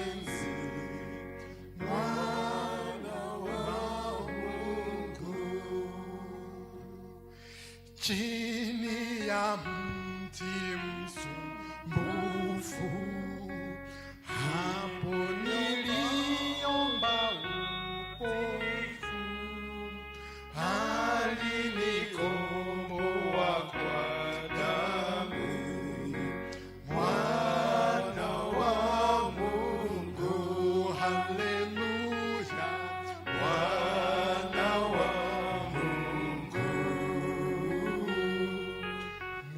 Mwokozi wangu, alinikomboa kwa damu, mwana wa Mungu. Kwa hakika Mwenyezi Mungu muumba wa vyote, chini ya msalabani mwako tulimeomba upozi na umetuokoa mpenzi, na kama vile ambavyo umetuahidia mwamko mpya, enzi mpya na chanzo kipya, Bwana, tunyenyekea miguuni mwako tukiomba ya kwamba uzidi kunena na mioyo yetu, tukafanya kama mapenzi yako yalivyo, katika mahusiano ambayo umetupa, katika uraia ambao umetupa, katika nguvu na katika hatma, na katika hata familia ile ambayo umetupa, na katika safari jipya ambayo umetupa. Bwana, nena na mioyo yetu, tutie nguvu, tembea pamoja nasi, tuzidi kukutegemea, kwa sababu wewe ni mweza wa yote, katika jina safi la Yesu Kristo, mwamba na mkombozi wetu. Amina.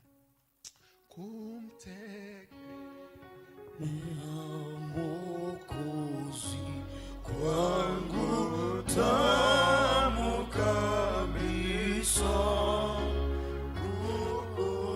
kukubali neno lake lina raha moyoni.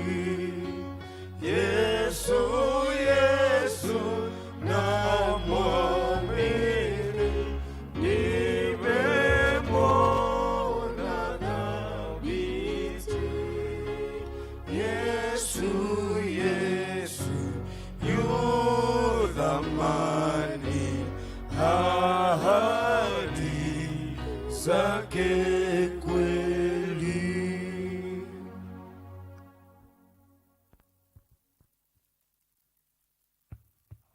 Bwana asifiwe. Praise God. Thank you, Reverend, for the sermon on this Resurrection Sunday. What is your focus? What is my focus? What is your strategy? What is my strategy? What is your testimony this morning? What is my testimony this morning? Is He risen in our lives? That is food for thought and a challenge this morning. Sasa ni wakati wa matoleo. Tutaongozwa na Enda Karanja.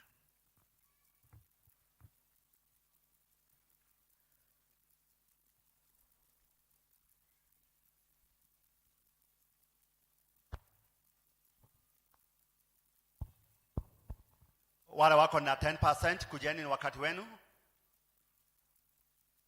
10% wakati wenu, kujeni.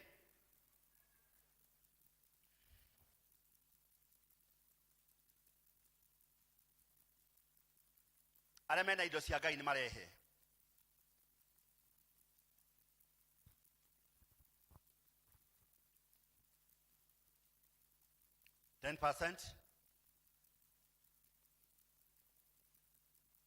Kama vile tumefundishwa ni mwamko mpya, Yesu amefufuka. Mariamu akakibia, akaenda akaambia watu, simuoni amefufuka, kujeni muone hayuko. Hata mawe imetolewa, ni mwamko mpya, na Mungu atujalie baraka zake. Yale mambo yote ilikuwa imekwama, ni mwamko mpya, na Mungu atujalie. Wale wako na 10% ni mwamko mpya. Yale mambo yote ulikuwa nataka ni mwamko mpya. Yesu amefufuka, ako hai, atatufanyia, atatenda yote kulingana na mapenzi yake. Kanisa, tunaweza simama ndiye tuombe. Inua bahasha yako juu, ambia Mungu ni mwamko mpya. Mungu atufanyie namna gani? Na amefufuka sasa, kwa sababu aliteswa kwa sababu yangu na kwa sababu yako.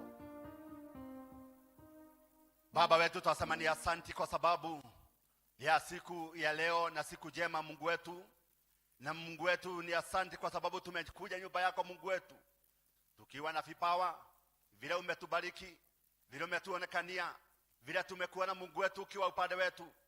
Mungu wetu, wa mtumishi wako hapa Baba wetu wamekuja nyumba yako kwa yale umewatendea mazuri na mengi Baba wetu, wanakuja kukiri hapa. Umewabariki na familia, umewabariki na jamii, umewabariki na biashara, umewabariki na kazi, na wamekuja Mungu wetu kwa sababu imeandikwa 10 kwa 100 ni yako Baba wetu. Watembelee Mungu wetu, wasihaibike Mungu wetu, wacha waone utamu wako, wacha wakuguze, wacha wakutazame. Uko na kila kitu, nchi hii ni yako Baba wetu. Watendee kulingana na mapenzi yako. Furahisha roho za watumishi hawa, furahisha roho zao Mungu wetu, wakati wako hapa kwa madhabahu Baba wetu, waonekanie na wabariki na baraka zako nyingi Baba wetu. Tunaangalia msaada wetu utatoka kwako uliyetuumba. Watendee mema, watendee mema, watendee mema Mungu wetu. Tuakukabidhi hawa Mungu wetu, wasihaibike hata siku moja Mungu wetu, kwa sababu ya kujitolea kwako. Sikia maombi yetu, na ni katika jina la Yesu Kristo tumeomba na hata kuamini. Amen.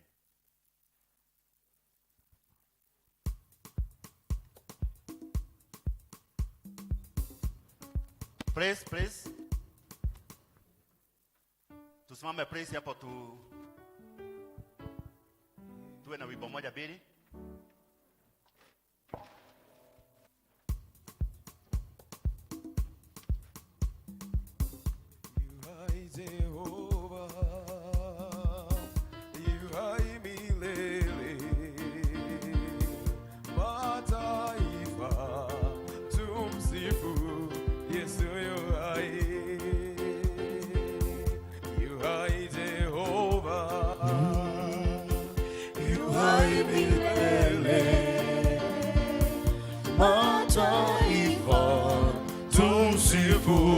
Yesu yu hai, oh, yu hai Jehova, yu hai Jehova, yu hai milele. Mataifa tumsifu, Yesu yu hai. Oh, ameshinda kifo, oh, yu hai milele. Tumsifu, Yesu yu hai Jehova, yu hai Jehova, yu hai milele. Mataifa tumsifu, Yesu yu hai, yu hai Jehova, yu hai Jehova.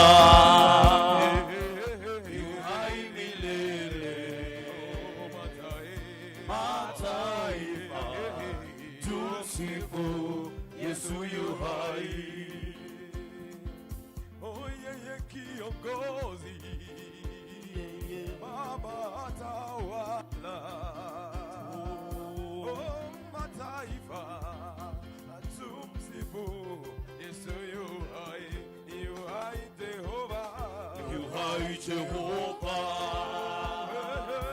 yu hai milele. Mataifa tumsifu, Yesu yu hai, yu hai Jehova, yu hai Jehova, yu hai milele. Mataifa tumsifu, Yesu yu hai.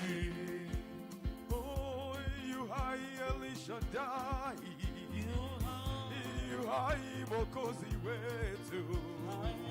Oh, nasi mataifa tumsifu, Yesu yu hai Jehova, yu hai Jehova, yu hai milele. Oh, nayo mataifa tumsifu, Yesu yu hai, yu hai Jehova, yu hai Jehova, yu hai milele.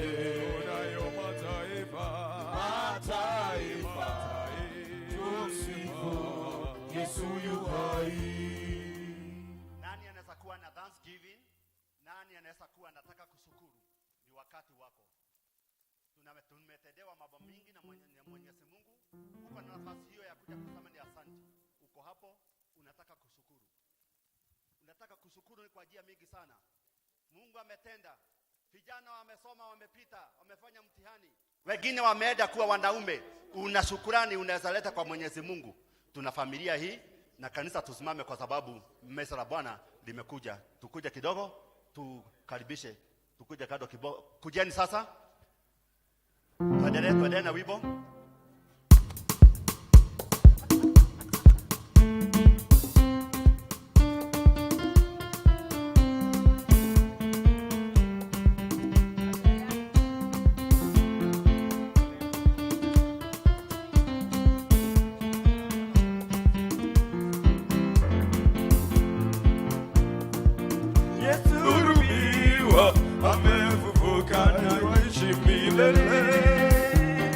Mikononi na miguuni mwake alama kubwa za misumari. Yesu aliyesulubiwa amefufuka anaishi milele. Mikononi na miguuni mwake alama kubwa za misumari. Yesu aliyesulubiwa amefufuka anaishi milele. Mikononi na miguuni mwake alama kubwa za misumari. Sasa tunaombea hawa kwa sababu wamekuja na shukrani zao na Mungu atubariki. Wakati unatendewa jambo, usione haya kukuja kusema ni asante. Jambo ni mingi tumefanywa na Mwenyezi Mungu, lakini tunaona haya. Tusione haya kwa sababu ya Bwana. Leteni. Tuombe. Kwa hakika Baba wetu, Mungu wetu, watoto wako wamekuja nyumba yako kusema ni asante kwa yale yote umewatendea. Wewe Mungu wetu unasema unatujua kuliko vile tunakujua. Fikira zetu Mungu wetu unasijua, sisi hatujui zako. Hawa Mungu wetu wamekuja kwa sababu umewatendea. Kama ni watoto, kama ni jamii, kama ni biashara, kama Mungu wetu ni ushindi wako Mungu wetu wajua. Twakabidhi kwako Mungu wetu. Hawa hawataibika milele. Wamekuja Mungu wetu kusema ni asante. Mungu wetu furahisha roho zao. Na yao shukrani yote Baba wetu imefika kwako. Manukato mazuri Mungu wetu, wacha ikufikie kupitia hawa watumishi wako Mungu wetu. Wamekuja kusema ni asante. Mungu wetu twasema ni asante. Kama vile Mary alikosa Yesu ametolewa na akaenda kusema kujeni muone ametolewa, na hawa wamekuja kudhibitisha ya kwamba una baraka nyingi na wamekuja nyumba yako kusema ni asante. Tutendee maajabu Mungu wetu pamoja na hawa, katika jina la Yesu Kristo tumeomba na kuamini. Vile vile tunataka tuombe kwa sababu ya sadaka. Tena Mungu wetu umesema tusikuje nyumba yako tukiwa mikono mitupu. Mungu wetu, watoto wako Mungu wetu wamefanya kulingana na Biblia, na Biblia ndiyo inatuongoza katika kila jambo. Tumekuja nyumba yako Mungu wetu na shukrani. Tumekuja Mungu wetu na sadaka hii Baba wetu. Hata hii ni manukato Mungu wetu, wacha ikurudia Mungu wetu na baraka zako zionekane. Watoto wako wanapoenda Mungu wetu huko nje kwa biashara Mungu wetu, wanapotembelea Mungu wetu, wanapoenda na magari zao na hizi zingine Baba wetu, wasiangamizwe na ule mwovu shetani. Washindanie Mungu wetu kwa sababu wewe ni Bwana. Tutaendelea kusema kujeni muone Mungu wetu amefufuka kama vile tumeambiwa. Mungu wetu utatutendea maajabu, utatuendea mengi kwa sababu ni ufunuo mpya sasa. Bacha Mungu wetu, hii ufunuo ya leo Mungu wetu tumeletewa iwe ni ufunuo ya mambo mazuri, ya familia, ya biashara, ya power, destiny, journey, mambo yote Mungu wetu wacha ionekane kwako, katika jina la Yesu Kristo tumeomba na kuamini. Amen. Tukae chini kidogo. Naomba ruhusa tu mchungaji na wazee wa kanisa niweze kurepresent wana praise and worship, na huko juu msitulete, tunataka kujificha kidogo. Nataka kurepresent wa praise and worship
ukiwa kwa chachi yako utaibika kweli?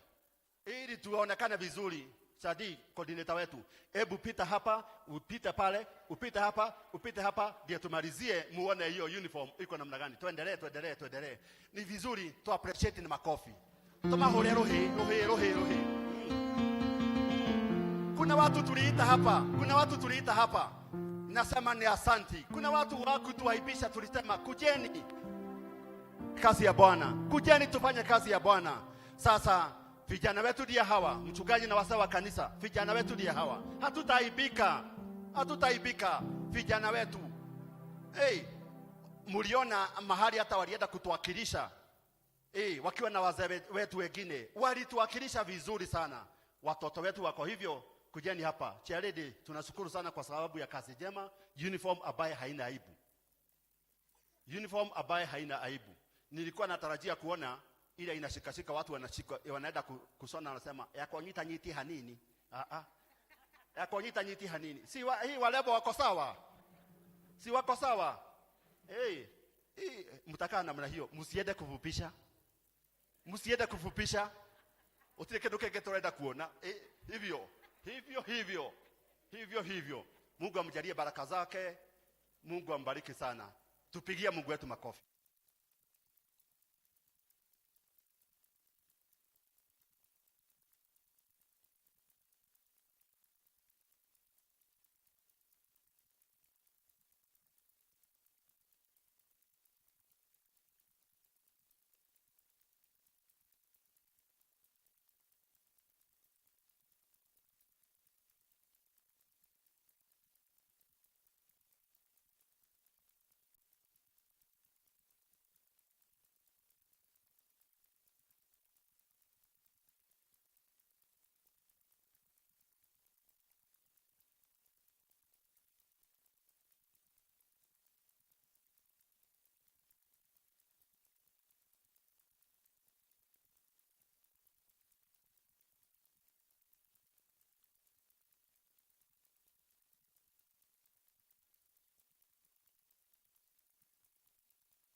Now I'll hand over to our Reverend to conduct the next service.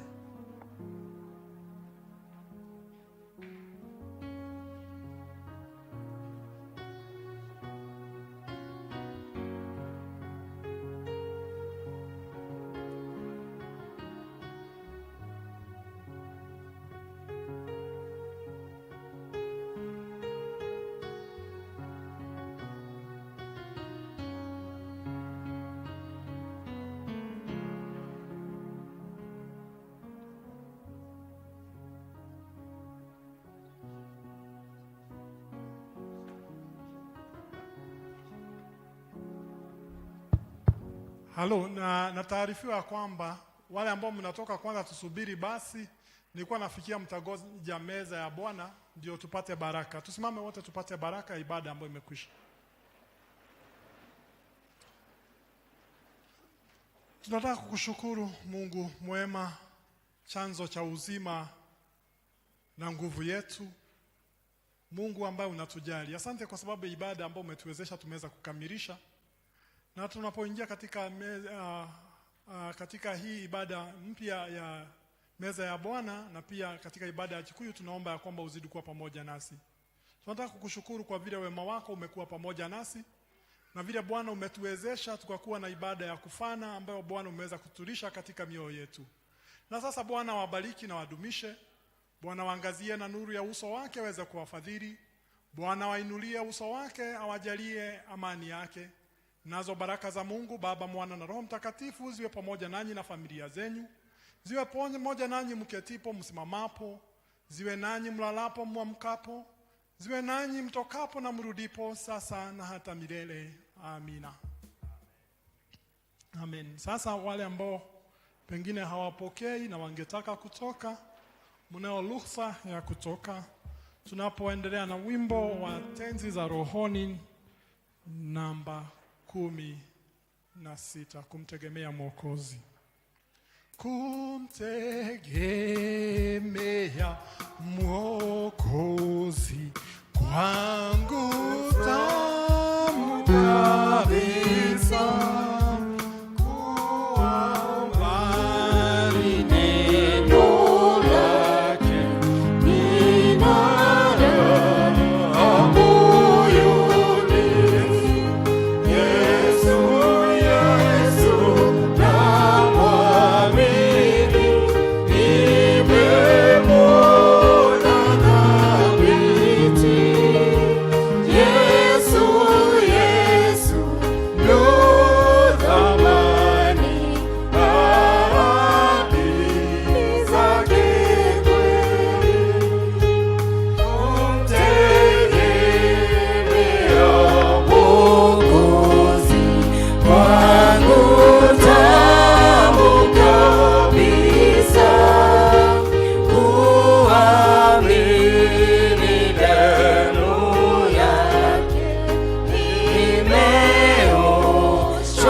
Kuketi na tuchukue ratiba zetu za meza ya Bwana ili tukaweza kuandamana moja kwa moja.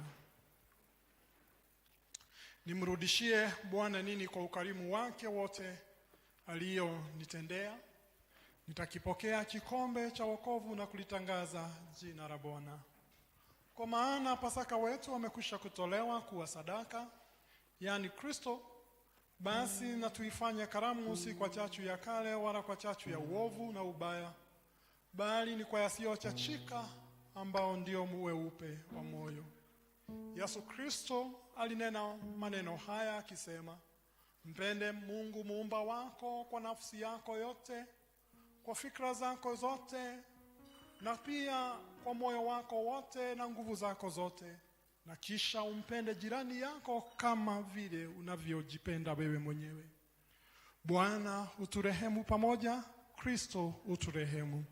Msaada wetu katika jina la Bwana aliyezifanya mbingu na dunia. Tusimame wote tuweze kuikiri imani ya mitume. Namwamini Mungu Baba Mwenyezi, muumba wa mbingu na nchi, na Yesu Kristo mwana wake wa pekee, Bwana wetu, aliyechukuliwa mimba kwa uwezo wa Roho Mtakatifu, akazaliwa na Bikira Mariamu, akateswa zamani za Ponti Pilato, akasulubiwa, akafa, akazikwa, akashuka kuzimu, siku ya tatu akafufuka kutoka kwa wafu, akapaa mbinguni, ameketi mkono wa kuume wa Mungu Baba Mwenyezi. Kutoka huko atakuja kuhukumu walio hai na wafu. Na muamini Roho Mtakatifu, kanisa takatifu Katoliki, ushirika wa takatifu, ondoleo la dhambi, kufufuliwa kwa mwili na uzima wa milele. Amina. Tuketi. Tuombe.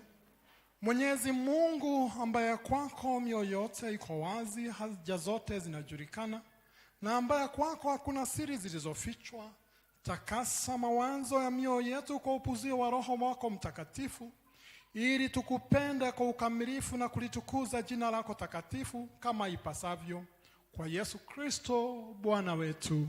Amin. Wapenzi katika Bwana, sikilizeni maneno ya ushirika mtakatifu kama yalivyonenwa na mtume Paulo. Kwa maana mimi nalipokea kwa Bwana niliyowapa nanyi, ya kuwa Bwana Yesu siku ule aliyosalitiwa alitoa mkate, naye kisha kushukuru akaumega akasema, huu ndio mwili wangu uliotolewa kwa ajili yenu, fanyeni hivi kwa ukumbusho wangu. Na hivi baada ya kula akakitoa kikombe akisema, kikombe hiki ni agano jipya katika damu yangu, fanyeni hivi kila mnywapo kwa ukumbusho wangu. Maana kila mlapo mkate huu na kukinywa kikombe hiki, mwaitangaza mauti ya Bwana hata ajapo. Bwana awe nanyi. Inueni mioyo yenu na tumshukuru Bwana Mungu wetu. Kweli ni haki yetu na wajibu wetu wakati wote na mahali pote kukushukuru wewe, Bwana mtakatifu, Mwenyezi Mungu wa milele, uliyefanya mbingu na dunia na mwanadamu kwa mfano wako, na ambaye kwa upendo unashikilia vyote ulivyoviumba. Tunakutukuza na kukusifu pamoja na watu wote wa mahali pote wakati wote, na malaika wakuu na jeshi lote la mbinguni, na kukuabudu na kukusifu sasa na hata milele, tukisema, mtakatifu mtakatifu Bwana wa majeshi, mbingu na dunia zimejaa utukufu wako. Utukufu na wewe, Bwana uliye juu. Kubarikiwa ni yule ajaye kwa jina la Bwana. Utukufu na wewe, Bwana uliye juu.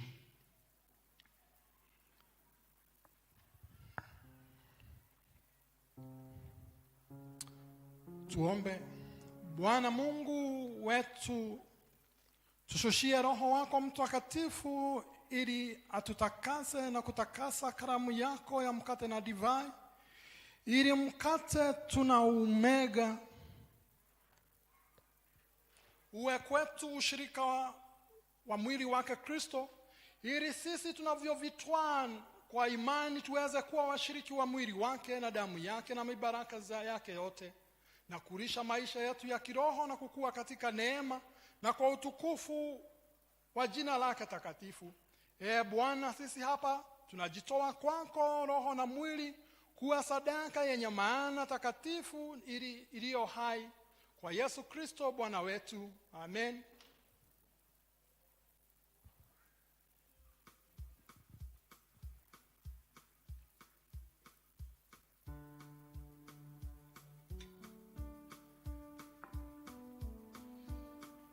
Na sasa, kufuatana na desturi takatifu na agizo la Bwana wetu, usiku ule aliyosalitiwa alitoa mkate na kea, kisha umega akasema, toeni mule, huu ndio mwili wangu uliotolewa kwa ajili yenu. Tuseme amen. Amen.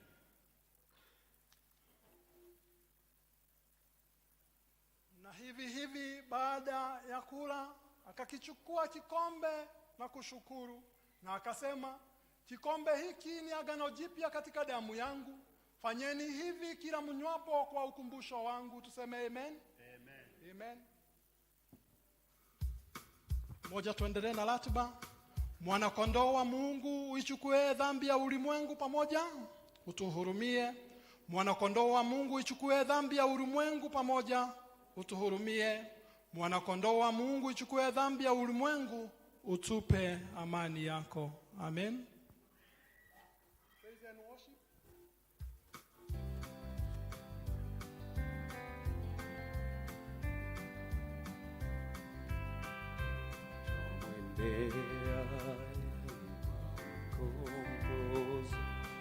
Kuoshwa kwa damu ya kondoo, neema yake umemwagiwa, umeoshwa kwa damu ya kondoo. Kuoshwa kwa damu itutakasayo ya kondoo, ziwe safi nyeupe mno, umeoshwa kwa damu ya kondoo. Wamwadama daima mkombozi, na uoshwe kwa damu ya kondoo yako, kwa msulubi wa kwa damu ya kondoo, kuoshwa kwa damu itutakasayo ya kondoo, ziwe safi nguo nyeupe mno, umeoshwa kwa damu ya kondoo. Atakapokuja bwana harusi, uwe safi kwa damu ya kondoo, yafae kwenda mbinguni, mavazi yafuliwe kwa damu ya kondoo, kuoshwa kwa damu itutakasayo ya kondoo, ziwe safi nguo nyeupe mno, umeoshwa kwa damu ya kondoo. Yatupwe yaliyo na takataka, na uoshwe kwa damu ya kondoo, uoni kijito shatiririka, na uoshwe kwa damu ya kondoo, kuoshwa kwa damu itutakasayo ya kondoo, ziwe safi nguo nyeupe mno, umeoshwa kwa damu ya kondoo, kuoshwa kwa damu itutakasayo ya kondoo, ziwe safi nguo nyeupe mno, umeoshwa kwa damu ya kondoo, kuoshwa kwa damu itutakasayo ya kondoo, ziwe safi nguo nyeupe mno, umeoshwa kwa damu ya kondoo. Bwana asifiwe. Tuko na Elda Kimani, Elda Margaret, ndio wako na Raibina. Wale wengine pamoja na mimi tutakuwa na wine. Tuendelee.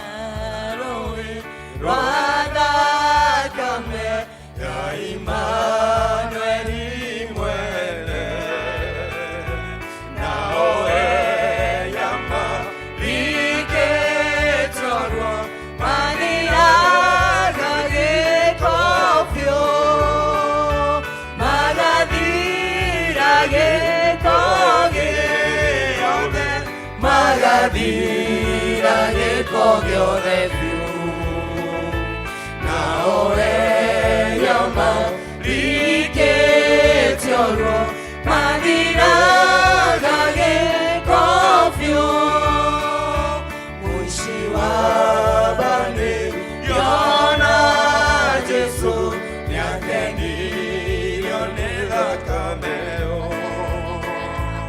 onanidagyo kakorewe yahotagoderyashwa, yahotagoderyagwode, yahotagoderyagwodeshwa, onanidagyo kakorewe yahotagoderyashwa, kinyadarona roero rokiuma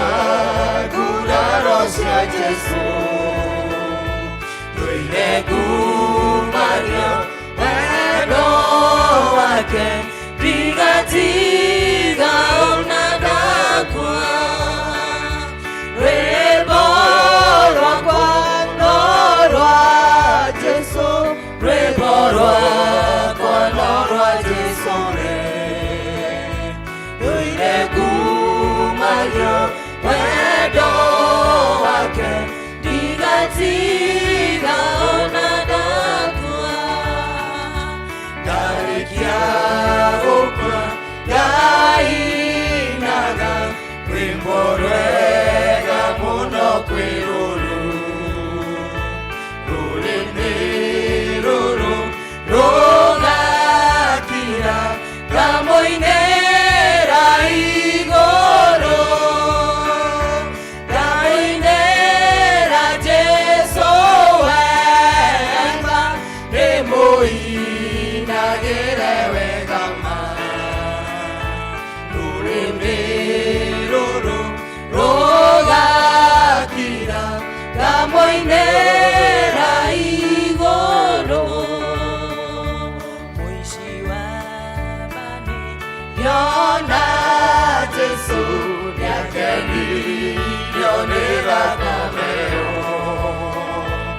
ona niĩ nayo ngakũrĩre yahota gũtheria cua yahota gũtheria guothe yahota gũtheria guothe cua ona niĩ nayo ngakũrĩwe yahota gũtheria cua Jesũ mũraraba wakwa rĩu nĩndeigĩrĩra ikĩre mwathani wakwa ona ingĩmamũtiga nĩngũkũrũmĩrĩra we wagwĩrĩire kabara ta madige ngũrũmagĩrĩre we ona mangĩnyamaria atĩa ndĩũragĩra harĩ we mathĩna mothe mangĩũka nĩndĩmomagĩrĩria nĩngũkũrũmĩrĩra we wagwĩrĩire kabara ta madige ngũrũmagĩrĩre we irĩ na thuti ya indo ici cia gũkũ thĩ ĩno niĩ ndĩgĩtonga kũna ndĩna igai kwa Ngai nĩngũkũrũmĩrĩra we wagwĩrĩire kabara ta madige ngũrũmagĩrĩre we nawe hanyũka nawe ube wĩtĩkio nĩguo ũgakinya igũrũ gĩkeno-inĩ kwa Ngai nĩngũkũrũmĩrĩra we wagwĩrĩire kabara ta madige ngũrũmagĩrĩre we nĩngũkũrũmĩrĩra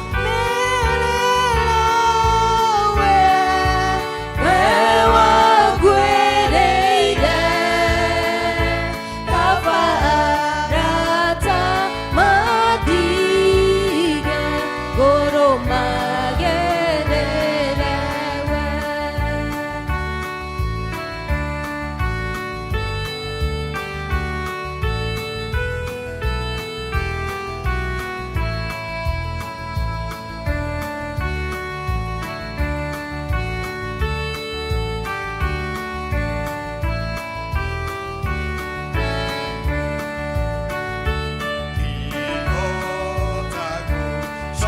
no.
wetu, tunakushukuru kwa fadhili zako nyingi kutulisha mezani pako chakula hiki cha kiroho, ushirika na mwili na damu ya mwana wako mwokozi wetu Yesu Kristo,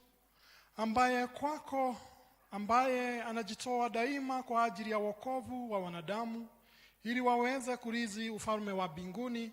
Na sasa kwake anayetupenda na kutuosha dhambi zetu katika damu yake na kutufanya kuwa wa ufalme na makuhani kwa Mungu, naye ni Baba, utukufu na ukuu na yeye hata milele. Amen.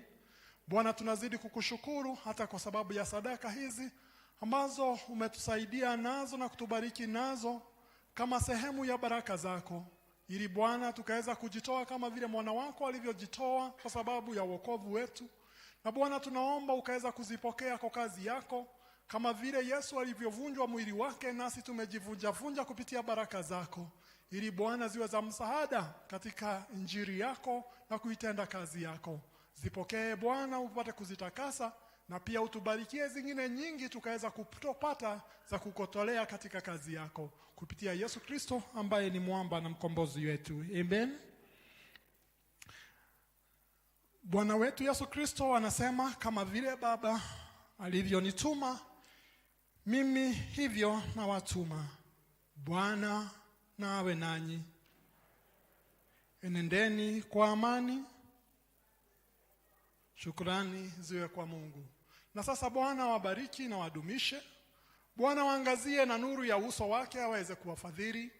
Bwana wainulie uso wake awajalie amani zake. Nayo baraka ya Mungu Baba, Mwana na Roho Mtakatifu ziamandamane nanyi pamoja na familia zenu katika lolote mtendapo katika wiki hii ambayo tunaingia, na siku zote za maisha yenu sasa na hata milele. Amin. Tutaiondoa meza ya Bwana, alafu tutarejea kwa ibada ya Kikuyu. Bwana wabariki.